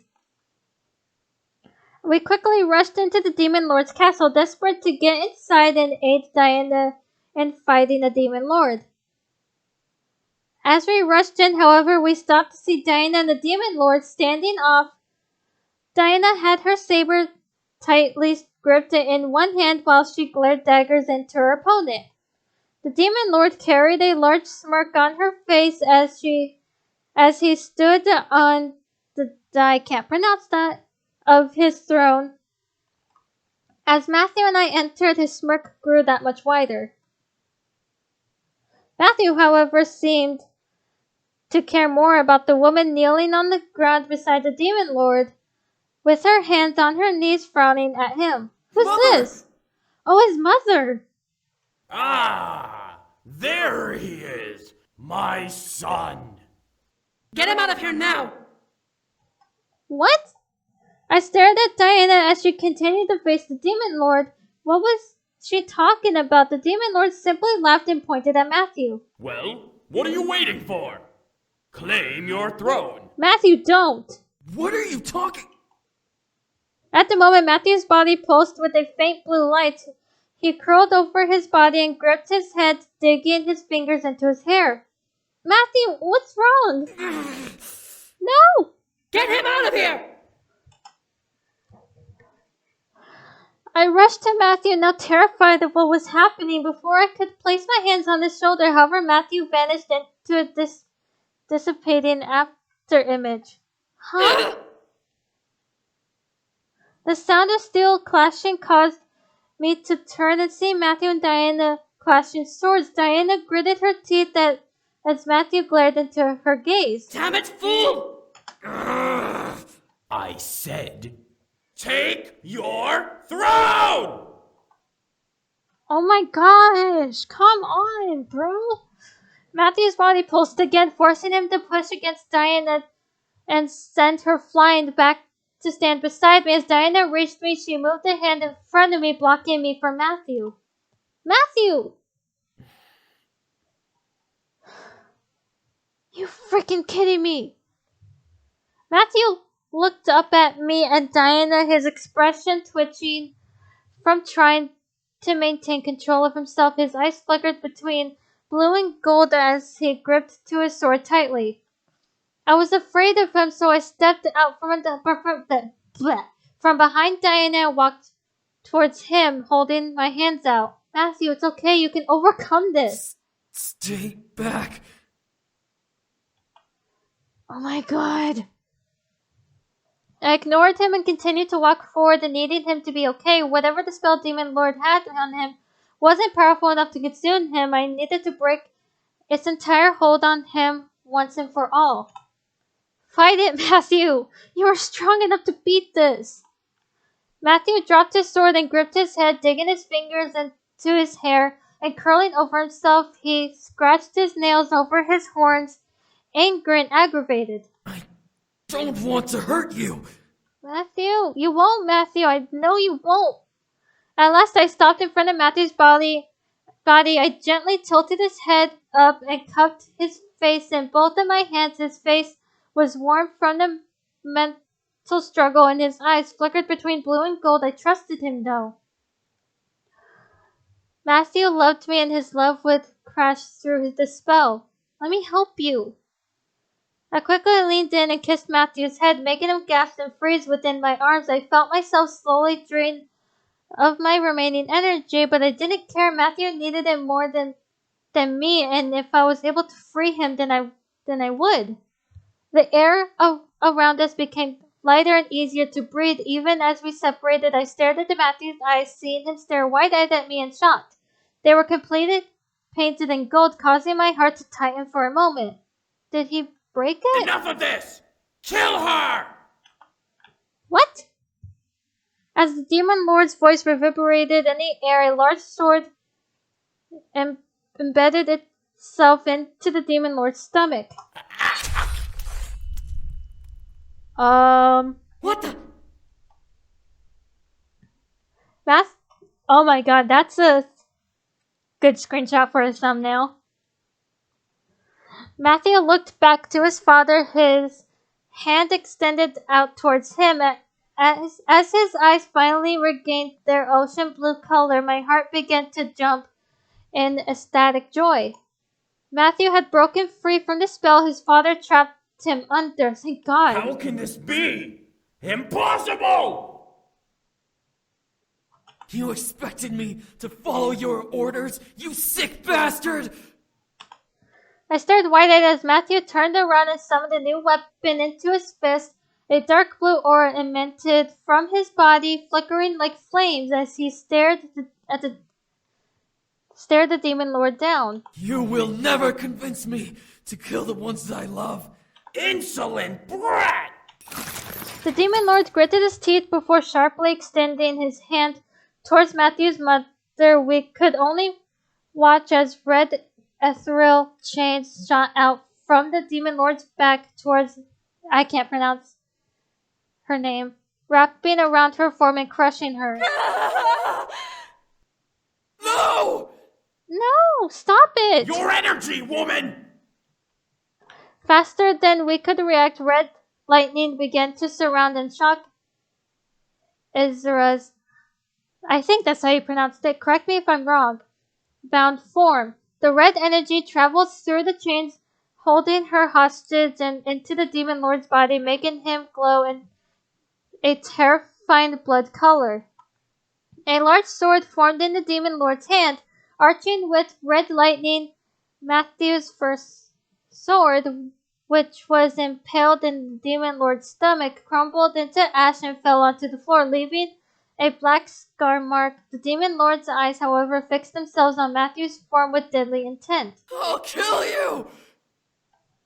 Matthew and I had thought imaginable. Matthew stepped forward and vanished, only to reappear in front of the demon lord with his sword held high. As Matthew swung his weapon down, however, the demon lord held out his hand and forced Matthew back with a burst of red energy. God damn it, I hate this guy. Matthew skidded backwards, crossing his sword over his body to shield himself from the blast. As the energy faded, the demon lord's lips curled into a crazed smirk. Then come, little boy! Show me what you can... The demon lord stopped staring at Matthew as his body froze. I hissed my breath. What was happening? Enough! Everyone turned their heads towards Matthew's mother, seeing her hold the chain that connected her and the demon lord in a tight grip. Her body was shaking, but a rage in her eyes could make any demon fall to their knees. I will not let you hurt my son! Before the demon lord could turn and do something, a large bolt of blue energy shot through the chain and into the demon lord's back, causing him to arch back and scream in pain. Matthew grabbed onto me and covered me with his body as Diana blocked her face with her arms. The magic was so powerful the room began to shake violently. I watched from the cracks of Matthew's arms as dark black and red energy traveled down the chain from the demon lord into Izra's body, making her body pulse and grow in power. The demon lord, however, became weaker and surprisingly became much more frail. You are... my... I am not yours any longer! Another heavy blue bolt rushed through the chain and onto the demon lord's body, causing a splash of blood to jet from the demon lord's mouth. Oh my gosh, I'm getting chills. Oh my gosh. Matthew finally stepped away from me and began to walk at the demon lord, forming a sword in his hand. As he did, the demon lord collapsed onto the floor on his knees and growled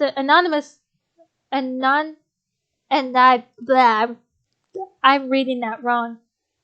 Animalistically at his son. It's over. Right.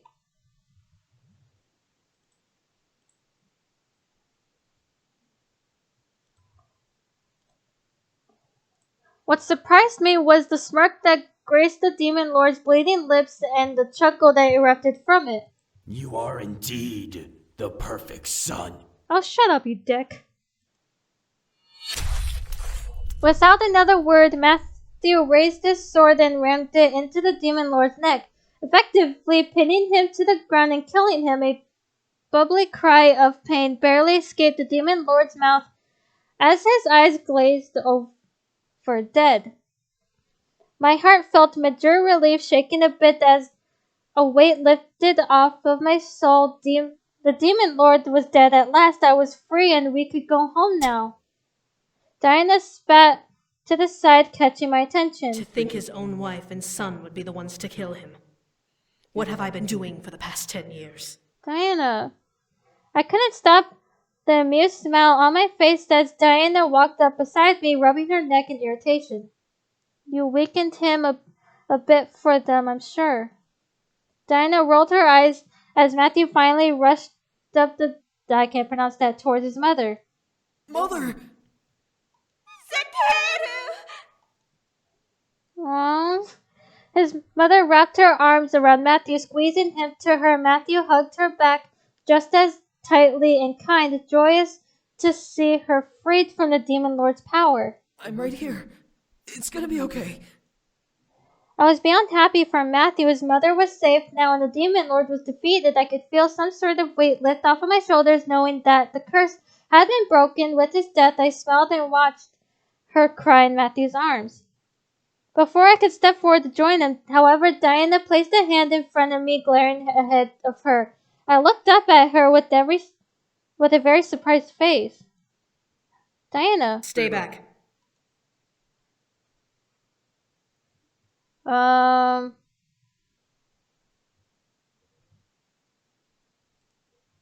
nodded, unsure of why she wanted me to stay away. However, the intense expression on her face sent fearful chills down my spine as she scowled at Matthew and his mother. Was something seriously wrong? I turned my head back to the pair, watching and wondering what was going on. My sweet Sakeru, you're finally home. Of course I am. I had to save you, right? She smiled and kissed Matthew's forehead, slowly rising to her feet with him. As she fully stood, something in the air changed. The room became a little more peaceful and bright as Matthew turned towards me and Diana. I guess I can finally introduce you to my fiancée. She helped in saving you. Oh, do you see the look on that changed in her face?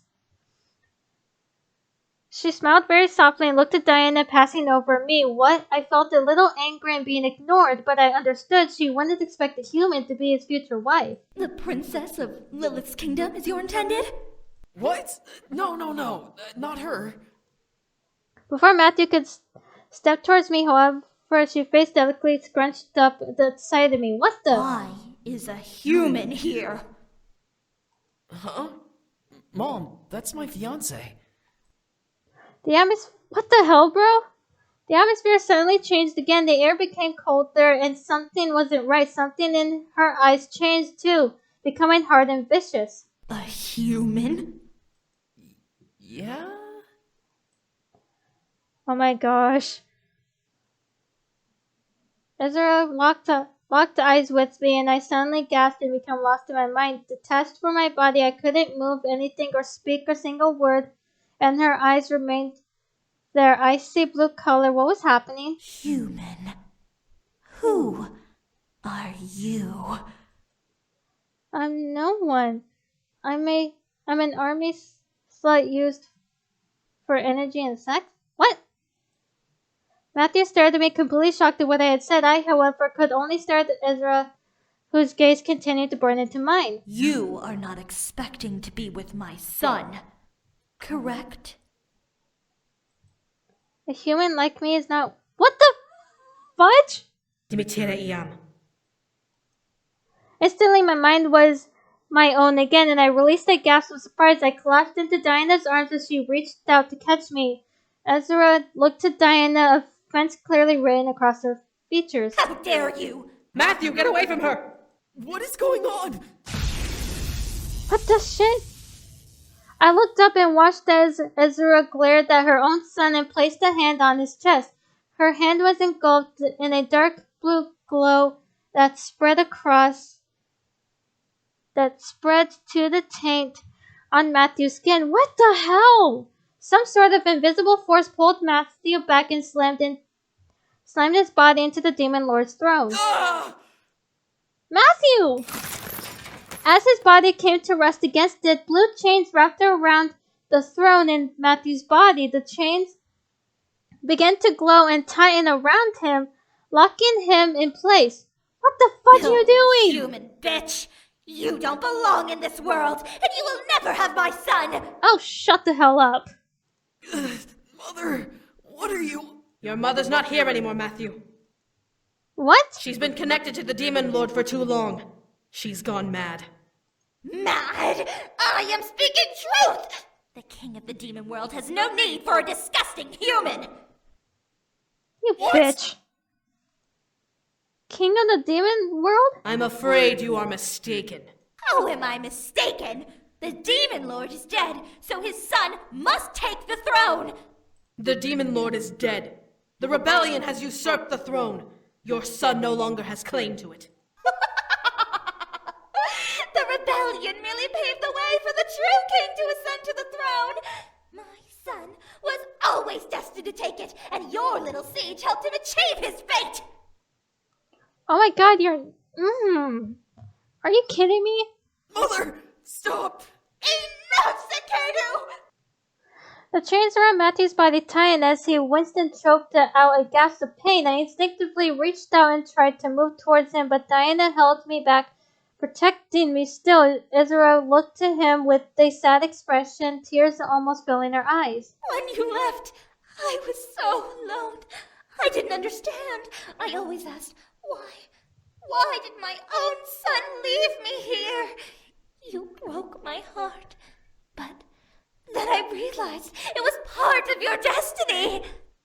Oh my god, you bitch. Mother... You were merely preparing to take the throne. You needed to experience the human world before returning and taking your rightful place when the time was right. That's why you joined the rebellion. No, that's not true. I came because the Demon Lord cursed. Listen to yourself. You are a demon, Sekedu. You are the son of the Demon Lord, destined for greatness. Why are you fighting this? Cause you being a bitch right now? Matthew pulled and struggled against the chains he was trapped under, no longer answering his mother. Ezra, however, turned to me and Diana, rage dancing within her eyes. You poisoned his mind. You enslaved my son! What? It wasn't true. I loved him and he loved me. This wasn't supposed to happen. Why was Matthew's mother doing this? Was she truly insane? Diana placed an arm on my shoulder, causing me to look up at her. Don't bother listening to her. Her mind has been consumed by madness. And you, Princess of Lilith! You dare oppose this kingdom? You swore your allegiance to the heir of the Demon Lord, yet you march here with an army bent on destroying the kingdom that you had pledged yourself to! Oh, screw you. The Demon Lord broke his promise and murdered my family while I was in the human world doing his dirty work. My vow changed accordingly, and I swore that I would see his kingdom fall. A whipped woman like you would never understand. Whipped? I merely waited for the chance to kill him so that my son could take his rightful place. Let's not forget that I was the one to strike the final blow on the bastard. I am warning you now. Stand down. Oh shit. The room became filled with a dark energy as Ezra glared hard at Diana, her eyes glowing a deadly gold color. However, Diana seemed to be unaffected by her gaze, returning the venomous look with a color red-eyed stare. Such arrogance! You truly think you can stand against me? If it means finishing the job and freeing the world from madness, then yes. Ezra snarled before a blue aura enveloped her form. Her eyes began to flicker between her natural eye color to gold as the room adopted an eerie chill. Then allow me to clear the field of useless trash.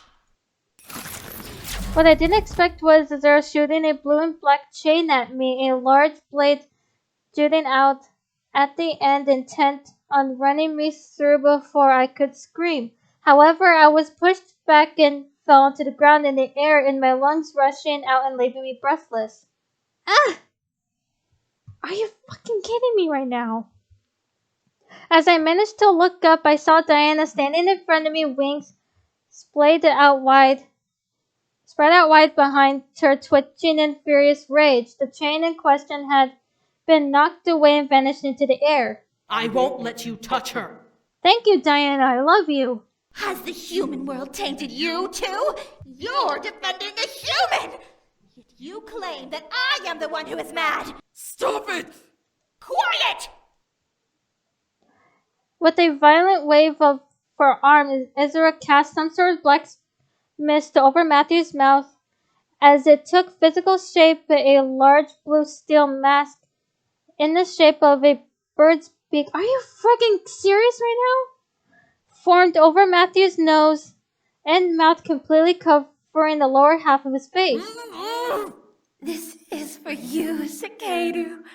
Let me finally give you the world My God, you my deserve. heart, I can't.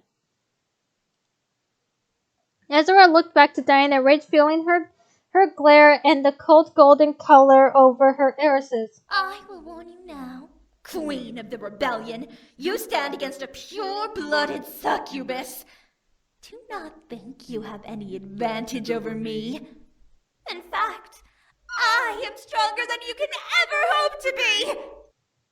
Another pure-blooded succubus. I knew Diana was, but I thought she was the only one. How could there have been another?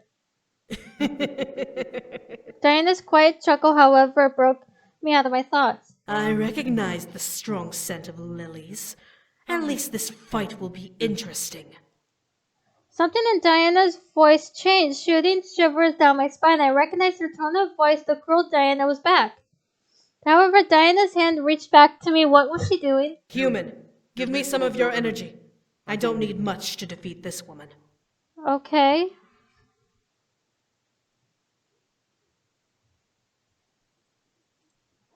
I didn't want this to happen, but Diana needed to fight her. Ezra had already enthralled me once, and I knew I was no match to her. I took Diana's hand, feeling her quickly drain some energy from my body. The taint around her form began to pulse and glow slightly at her new energy in her body, but Diana didn't hold on for long. Diana pulled back her hand and began to chant quietly, waving her hand in the air by her head. Enough talk! Die! At the sound of Ezra's voice, a volley of chains rushed out from behind her body and shot themselves towards Diana. Before they could reach her, however, Diana formed a familiar saber in her hand, parrying all of them and knocking them away from her. As they fell, the suddenly lifeless chains vanished into the ground, making Ezra growl. You're too slow. All of those years under the Demon Lord's body must have taken a toll on you. You insolent bitch! Diana suddenly shot herself into the air and swooped towards the other succubus, raising her saber and swinging to dissipate Ezra. However, all Diana hit was a suddenly vanishing afterimage. What? Before my eyes, Ezra appeared behind Diana, floating in mid-air with a large chain ready to slam down on Diana's head. Diana! Diana quickly dodged to the side, knowing what my scream meant. However, the chain slammed itself into Diana's left wing. Damn it! Causing her to dip and fall into the ground. Her body bounced off the marble surface and she landed on her stomach, knocking the wind out of her. God damn it. A succubus relying on wings? A bit old-fashioned. You really are from Lilith's bloodline to still depend on that method. Oh my God, I hate you. Diana snarled and looked up at Ezra, gripping her injured wing. It looked broken, twitching in pain under Diana's fingers. However, the wing quickly reshaped itself and refolded properly as if it had never been broken in the first place. Diana smirked as Ezra stared in shock. It may be old-fashioned, but I make it work.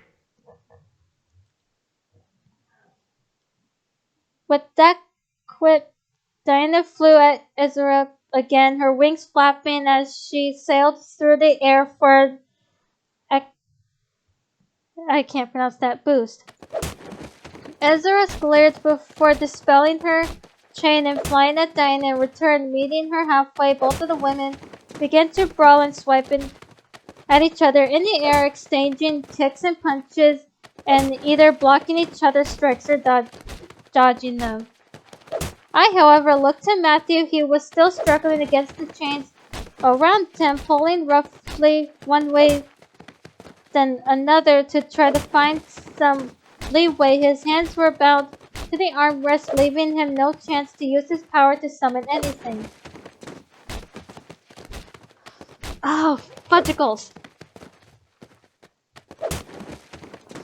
I couldn't just lay there. I had to do something. I quickly jumped up and towards Matthew, needed to help him. However, a large barrier forced me back to the floor. Is there holding me back? It wasn't fair. Matthew! Diana and Ezra finally shot away from each other, Diana landing near me and Ezra landing beside Matthew. Enough fooling around! You'll never outmatch me! Just surrender! You surrender, you... Crowing like a proud bird won't convince me of your strength. If you claim to be stronger than me, then prove it! Once more, Diana charged at Ezra, zipping through the air like a bullet. From the shadows around Diana, lines of blue chains shot forth and reached for Diana's body. What? Oh my god. The chains quickly wrapped themselves around Diana's arms, legs, and encircled her neck and waist, squeezing her tightly. A choked garble managed to escape Diana's throat as the chains began to pull her limbs in opposite directions. We need Seto. Oh my gosh. My mind flashed back to the nightmare I had before I arrived. Diana was chained in the air in the shape of a star being pulled apart. However, this time it was Ezra who was pulling the chains. Ezra laughed hysterically as she looked up at Diana's body, seeing the result of her sneak attack.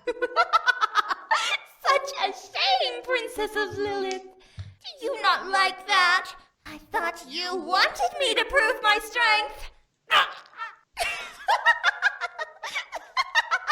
What a pitiful sight you are. Is that the best you can do, Princess of Lilith? Oh my god, I hate this woman! With a snap of Ezra's fingers, blue bolts of lightning ran down the chains and shot into Diana's form, causing her to release a heavy garbled scream in the air. Diana, no!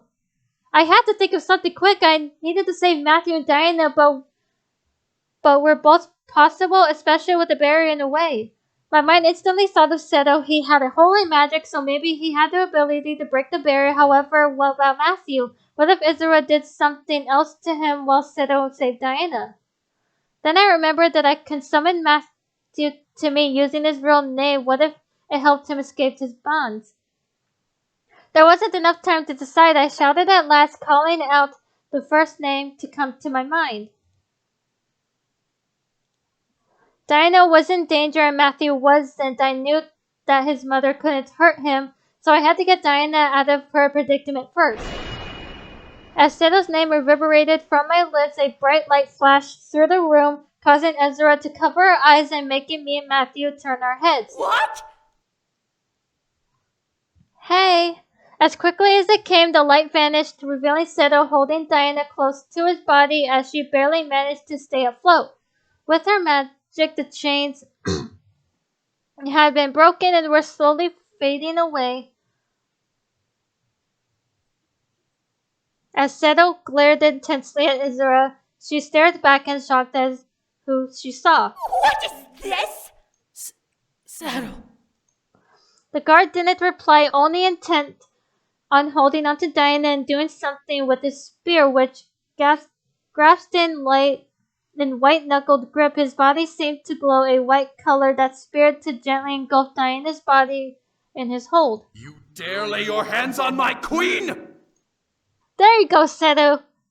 As Seto raised his spear up like I can't pronounce that, Ezra stepped back in fear. The weapon began to emit a dangerous golden color in his grasp, its aura flickering through the air. Periat Celesti Bestia!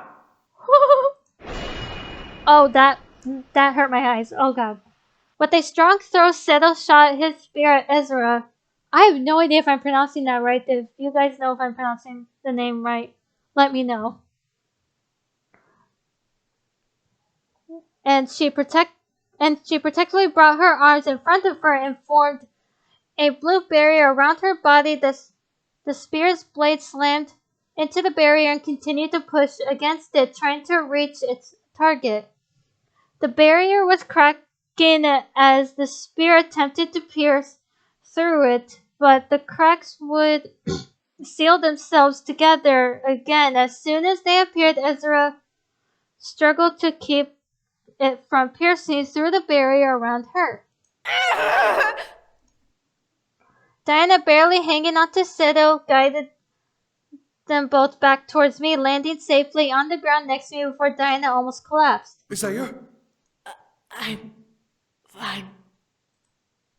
However, Diana's eyes rolled into the back of her head forward. She fell into Seto's arms. He tightened his hold on her, hugging her form to his as his eyes began to fill with panic. Diana was out for the count now. The sound of... Oh, you bitch! The sound of a heavy clatter echoed through the chamber of Seto's spear was finally knocked away and fell to the ground, no longer glowing. Ezra, however, seemed worn out from spending so much energy to defend against Seto's weapon, and the barrier around her faded away. How does a demon have holy magic? None of your frickin' business. I couldn't believe it. The spear was emitting holy magic. Then how was Ezra able to block it and push it away? The light in Ezra's eyes faded as she snarled at Seto before she moved her hands in front of her body again and shot out a large blue orb wrapped in black chains towards him. It cut through the air with bullet-like speed, slamming into Seto's and Diana's body before Seto had a chance to look up. Are you freaking serious? They both flew backwards and slammed into the far wall, landing on the ground beside each other with a painful-sounding pair of thuds. Seto! Diana! I looked back at Ezra, both furious and fearful of her.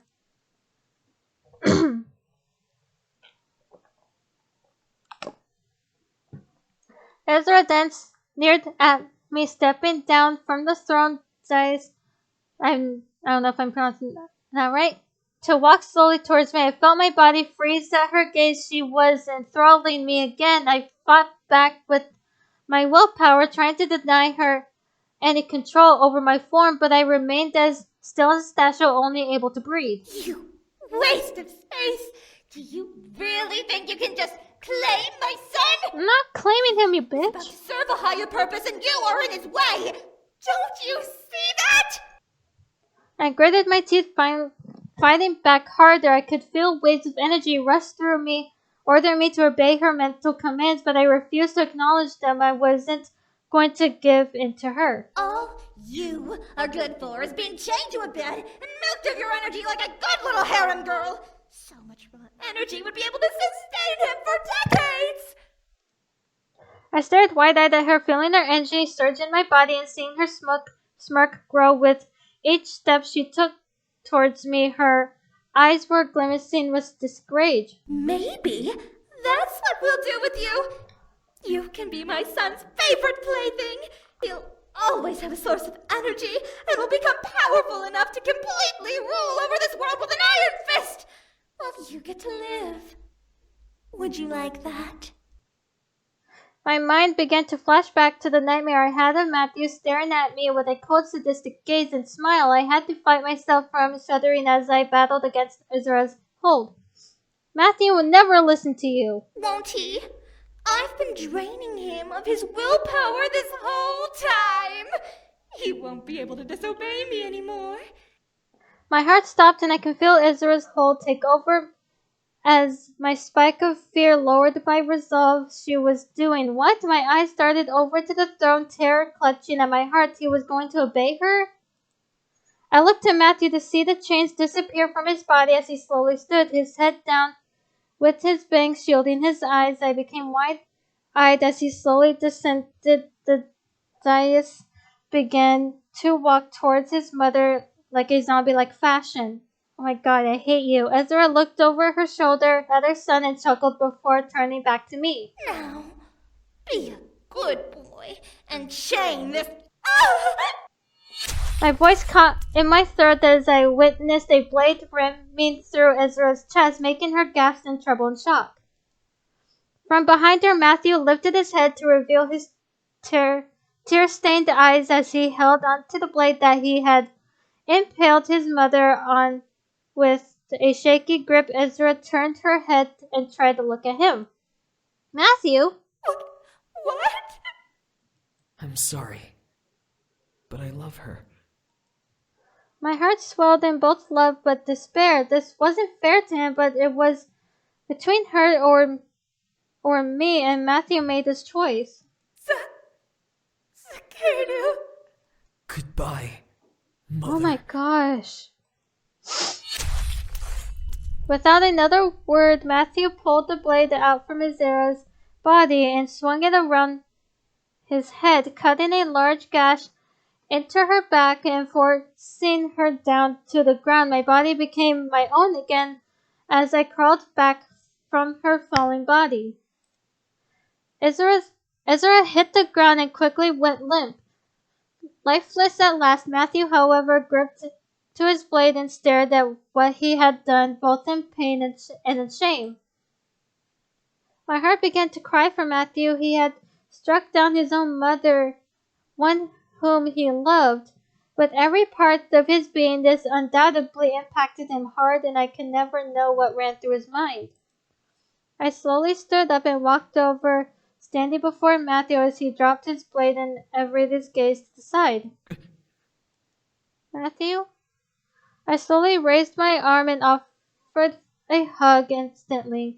Matthew pulled me to him and pressed my body against his, burying his face into my shoulder.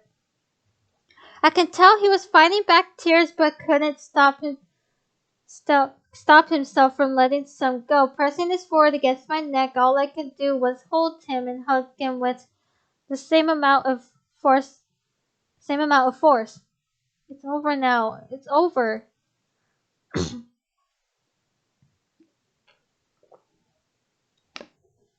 I gently ran my fingers through Matthew's hair, trying to calm him down. Eventually, he let his sadness out, making us both collapse onto the floor on our knees.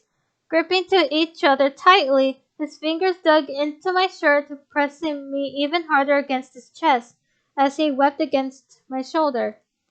I, however, was silent, trying to take everything in. The demon lord was dead, and so was Matthew's mother. The war had essentially been won. Diana, Seto, are you okay?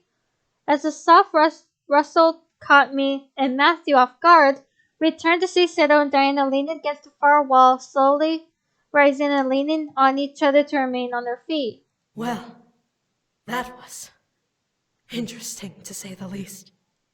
No kidding. Matthew didn't speak a word as he looked away from Diana. Seto guided Diana over with a protective arm around her waist as she looked down at us. Matthew, I'm sorry for what you had to do. I know.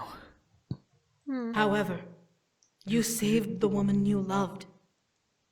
Matthew slowly turned to look me in the eyes as I did him.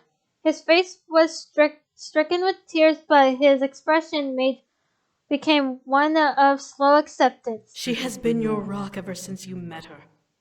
If you had let your mother control you, I would have killed both you and her. As harsh as her words were, I could understand why she said them. Matthew and I stared into each other's eyes as we took in what Diana said. She was right. I loved him and was happy to have him alive in my arms. That was all that mattered. I smiled and took his head into my hands, leaning in and pressing my forehead against his. We're alive and we can go home now. Matthew slowly grinned and nodded, cupping my head with his hands as well. Yeah. We can go home now. A loving laugh bounced between us, and we finally let everything sink in. We were together, alive and in love. We had won, and we were going to return to the human world and be together for the rest of our lives. I barely noticed a gagging noise Diana made behind us. Sarah, take me away from this. I'm feeling nauseous just looking at them. Oh gosh. Seto, however, chuckled and guided Diana out of the room, waving his hand over the air before exiting completely. Bye!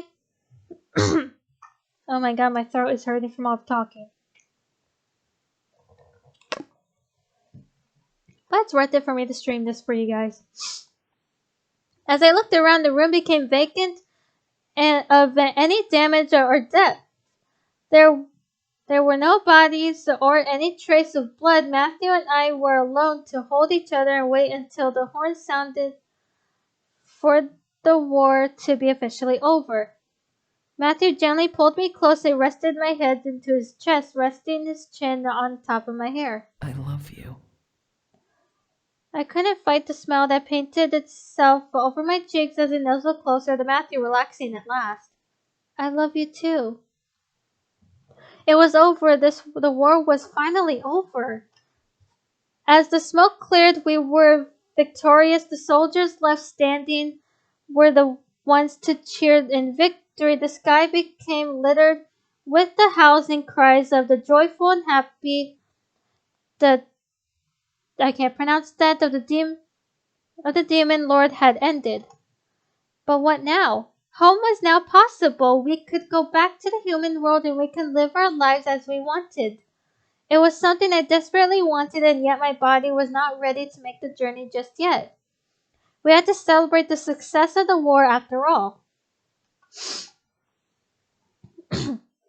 As the full moon rose over Lilith Castle towards the dawn, the entirety of the demon world celebrated with endless drink and food, laughter and dancing. It was so unreal, but the courtyard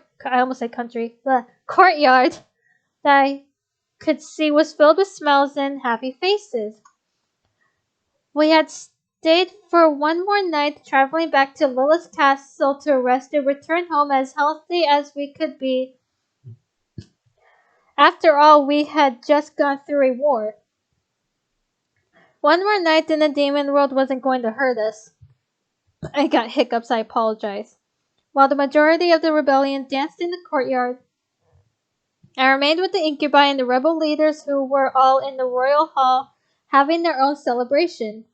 Drinks were shared and battle stories were exchanged, making some laugh and others roll their eyes. I found myself intrigued at the stories Sergeant told about the front line.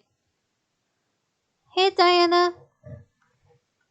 As I looked at Diana, however, she simply kept quiet with a small smile on her face. She looked at the Incubi and the rebel leaders in silence before walking away from the little party we had. As if she knew I was staring at her, Diana looked over at me, slightly gestured with her head to follow her. I love Diana.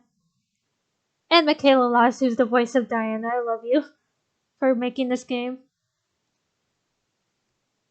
I followed, curious as to where she was going. I made sure to remain quiet as I separated from the rest of the group and followed her out of the room into the hall. The entire journey, Diana didn't speak a word. Even Seto didn't follow her, most likely being told that she wanted to speak to me alone. Diana led me through the castle, up a couple sets of stairs, into what looked to be a royal bedroom with a balcony. Was this a guest room? It was untouched and I could smell the very faint scent of dust. Why did she bring me here?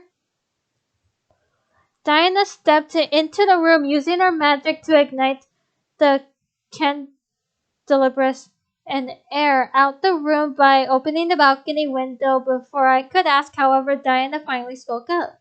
I have to thank you, dear. For what? For aiding us in this war. We've been No fighting problem. the Demon Lord for so long. We thought the war would never end. As terrible as the circumstance was, if you hadn't been summoned here, we probably would have still been fighting now. Yeah.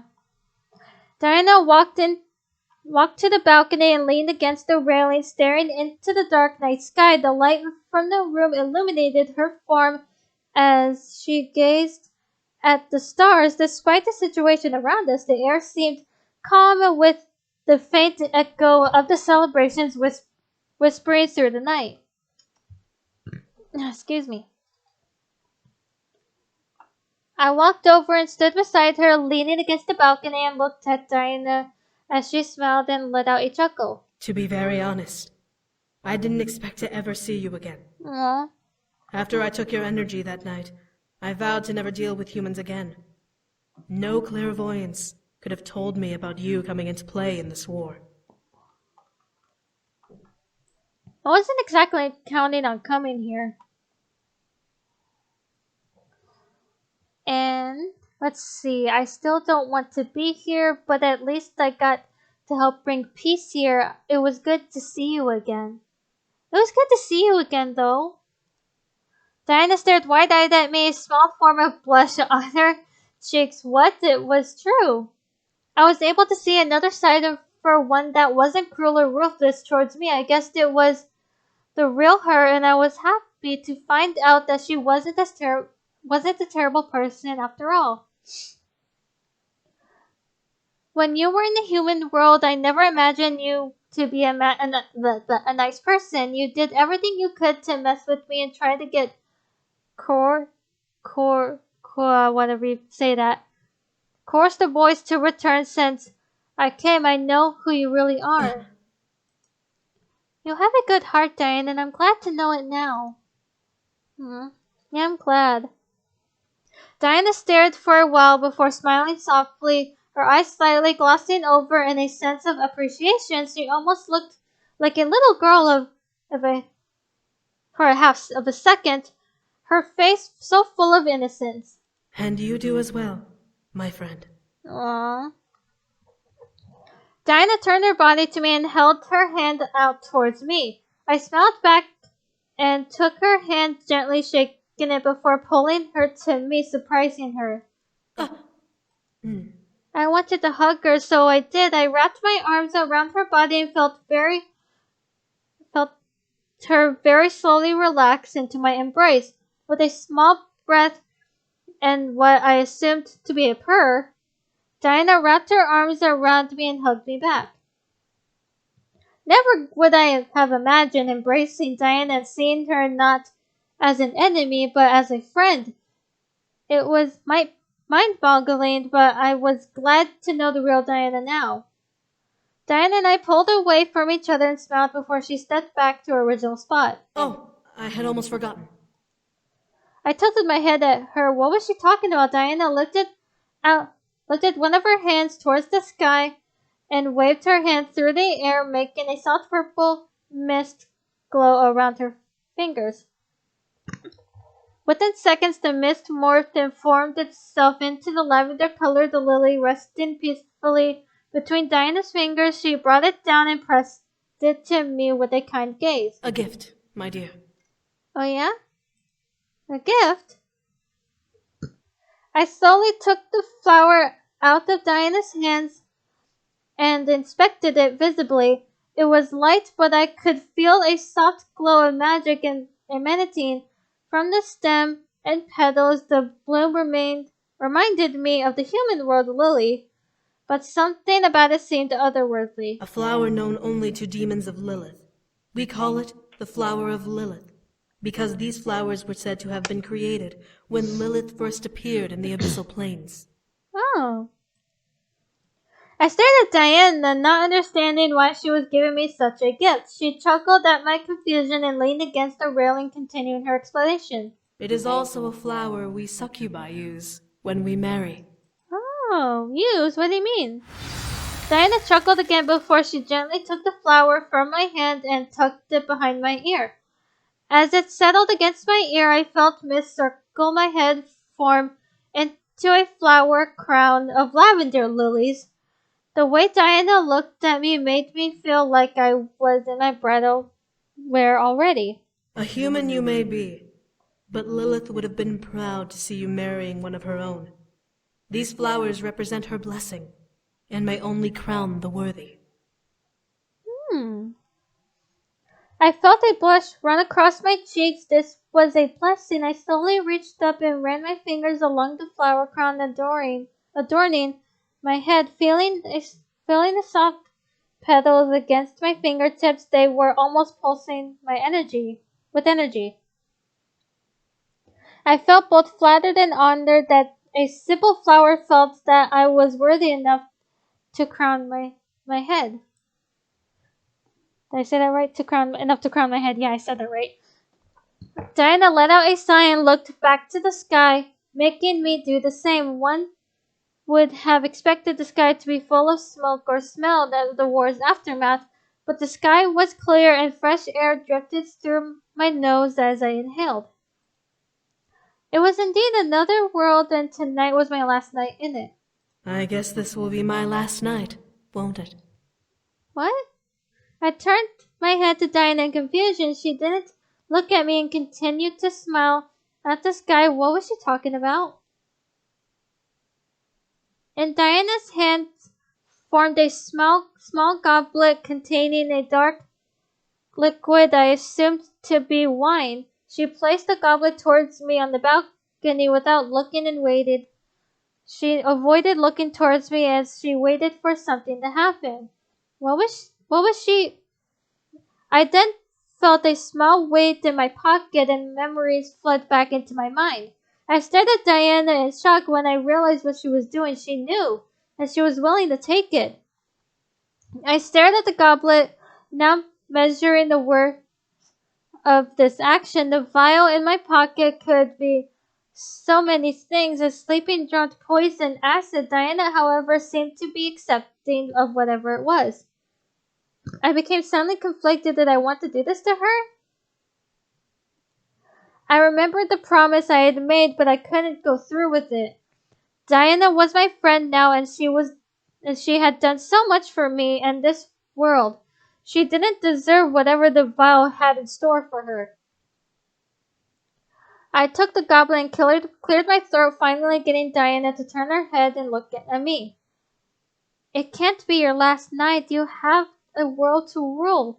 One drink isn't going to kill you. Diana stared at me, a look of pure confusion on her face before she looked to the goblet in my hands. Seeing it remain pure, I smiled as she watched me lift the goblet to my lips and drink from it. In instinct, Diana reached for me in a panic, but I stepped away from her, holding the goblet away. Hey, you gave it to me! But it... Diana! I stared plainly at the succubus, reaching my free hand into my pocket and revealing the still corked vial. I held it out to her, and she gently took it, staring at it before looking back looking back up at me. You deserve to rule this world. Anyone who says otherwise is an idiot. Diana's eyes began to water at her face as her face became red and her lips began to tremble. Did she really expect me to use the vial? I want to hug her. Oh my gosh. She held the vial tightly and covered her eyes, most likely not wanting me to see her cry. I felt incredibly sorry for her, seeing her weep silently. She was a target, and she expected her death to come around because of her standing as queen of the rebellion. What will Diana do when she officially takes the crown of the entire demon world? I waited as Diana rubbed her eyes and cleared her throat, now finished with her personal breakdown. She looked to me and smiled just slightly. Well, I guess one drink won't hurt me, huh? She twisted her finger, twisted her free hand through the air and formed a second goblet filled with the same liquid that was in my cup and raised it towards me. I smiled and clicked my goblet against hers. Thank you, my dear. No problem. To the new queen of the Abyssal Plains, long may she reign. We simultaneously sipped our drinks and let the words ring between us. It was a worthy toast and Diana deserved it. She would be the new queen of the demon world. Well, you did it! Congratulations! You've made it to the end of your story. I have to say, I am very surprised at how it turned out. Oh, yeah? Nevertheless, I'm glad things worked out in the end, whether it was for the better or otherwise. Right.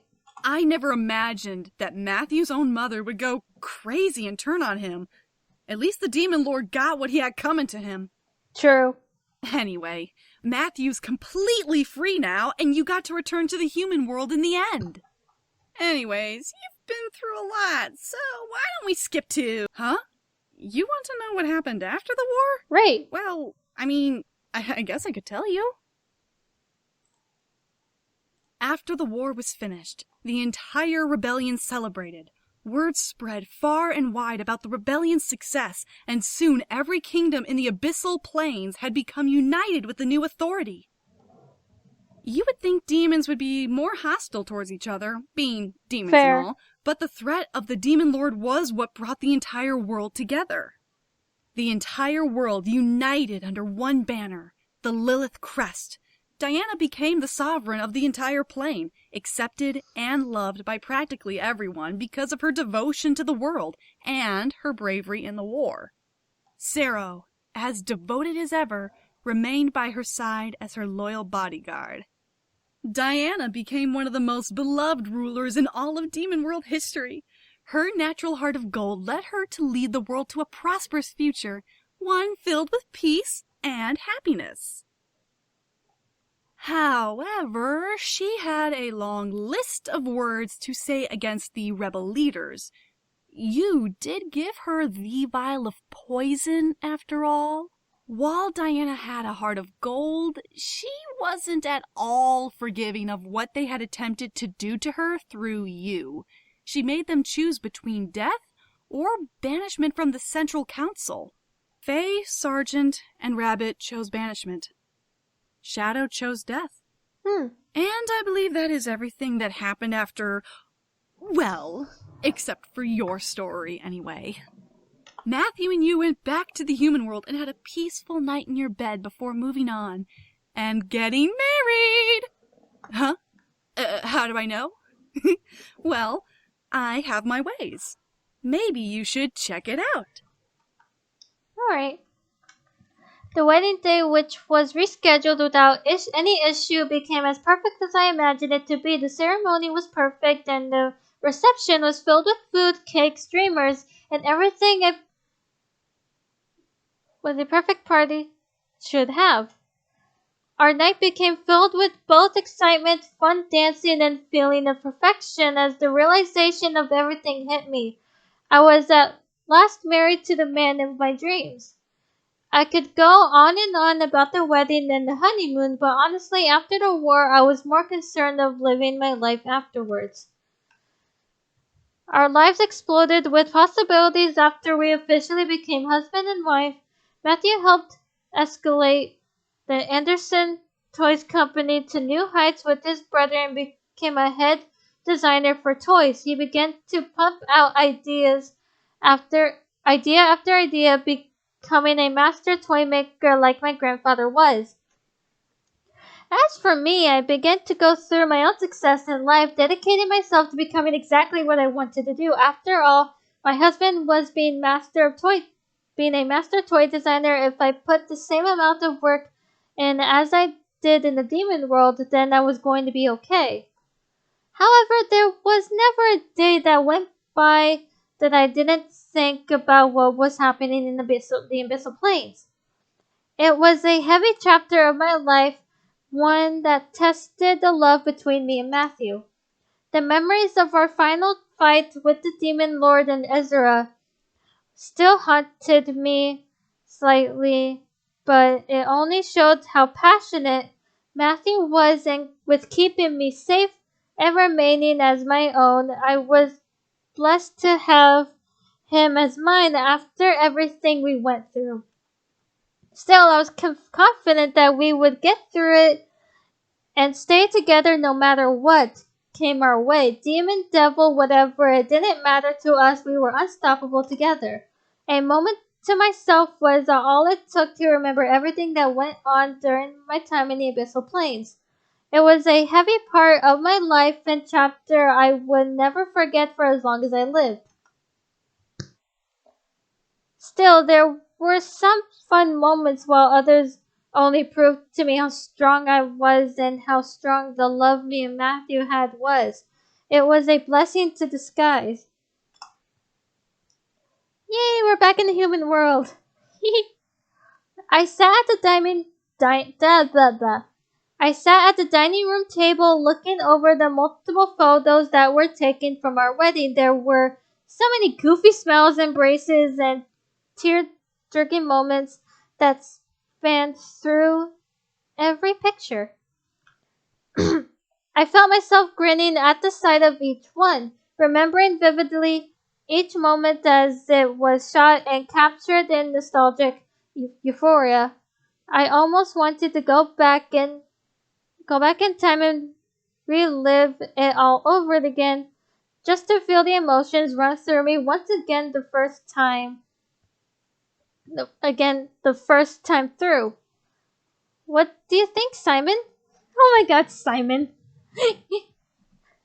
I looked to my furry friend, pointing at an image that managed to catch him jumping for a bridal garter in his surprisingly human form. How he managed to learn that, I would never know. But I was excited to have had him as a guest instead of just my lucky charm. Simon wobbled over from his spot looking at the image and gave me a silly grin. It still looked a little evil, but I had begun to recognize which of his smiles were actually filled with ill intent and which were genuine. Hard to tell because that's a creepy doll. I giggled and slid it over to him, picked it up off the table and handed it to him, and watched him sit back on his fluffy tail looking at it in awe. I guess the pictures were still a wonder to Simon since they didn't move.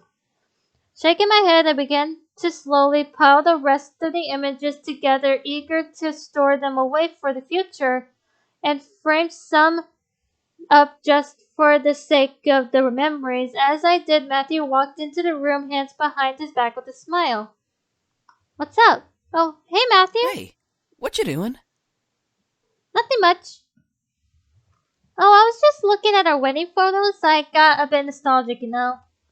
Matthew nodded and walked over, looking over my shoulder. I, however, attempted to be sly and looked over his in return to try and glimpse at what he might have been hiding behind his back. To my surprise, there was nothing there, making Matthew smirk and laugh. Look, I know I have a nice butt, but you don't need to try and sneak a peek at it, okay? You dork! Oh my god, Matthew! I gave Matthew a playful slap on the shoulder as both of us began to laugh wildly at the joke. Matthew was the first to calm down, wrapping an arm around my shoulder and continuing to look at the pictures. Man, it's been like, what, a couple months since the wedding, right? My god. Yeah. How time flies. I laid my head on Matthew's shoulder, letting my emotions drift into the state of calm. And I can't pronounce that for the life of me. Serenity in his half embrace with a chuckle, Matthew lowered his head and kissed the top of my hair before nuzzling with his cheek. I still remember it. Oh, I was so nervous saying my vows. Oh, me too. It was like a dream from long ago. Both of us reveled in the memory of us exchanging vows and saying I do to one another. I could feel the rush of happy realization wash over me as I affirmed to myself Matthew was my husband. Matthew grinned before kissing my temple and standing up straight, placing his hands behind his back once again. When he brought them forward, I was shocked to see him bring it around a gift box, beautifully wrapped and tied with a bow. Huh? Matthew, what is this? Something that I think you and Simon will like. Oh yeah? Simon perked up at the sound of his name, and as I strained up in my chair, now beyond curious of what was in the box as Matthew slowly unwrapped it, I gasped of what popped out of it. Oh my goodness. That's actually quite adorable. Aww. Another doll? Bursting from the now open top with a fluffy doll that looked almost like Simon, but with a bow on its head with a cute curl in its fur. It looked around and hopped onto the table, skittering over to Simon. Of course, Simon brandished his toy knife, but stopped as the doll came up close and sniffed at him, grinning at him, hopping around him excitedly. A couple of sniffs from Simon caused him to do the same his new friend. Aww. I figured since we're married and stuff, maybe it was time to get Simon a playmate of his own. Aww. You know? My heart. Aww. That's so sweet.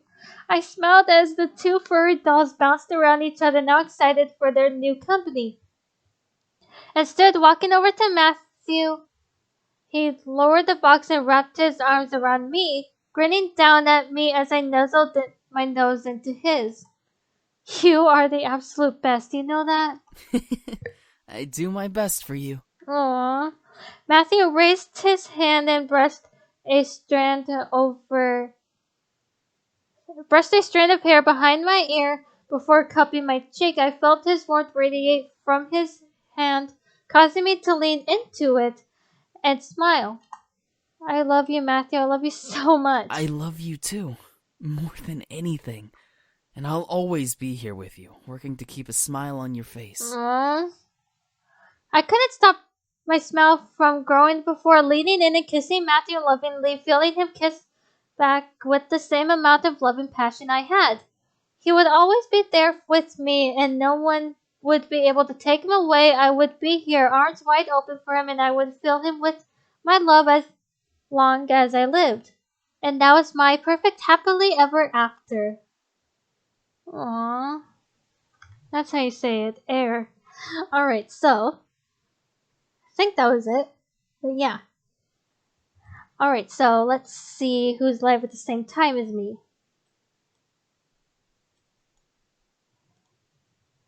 Let's see. Nope, that's not what I wanted.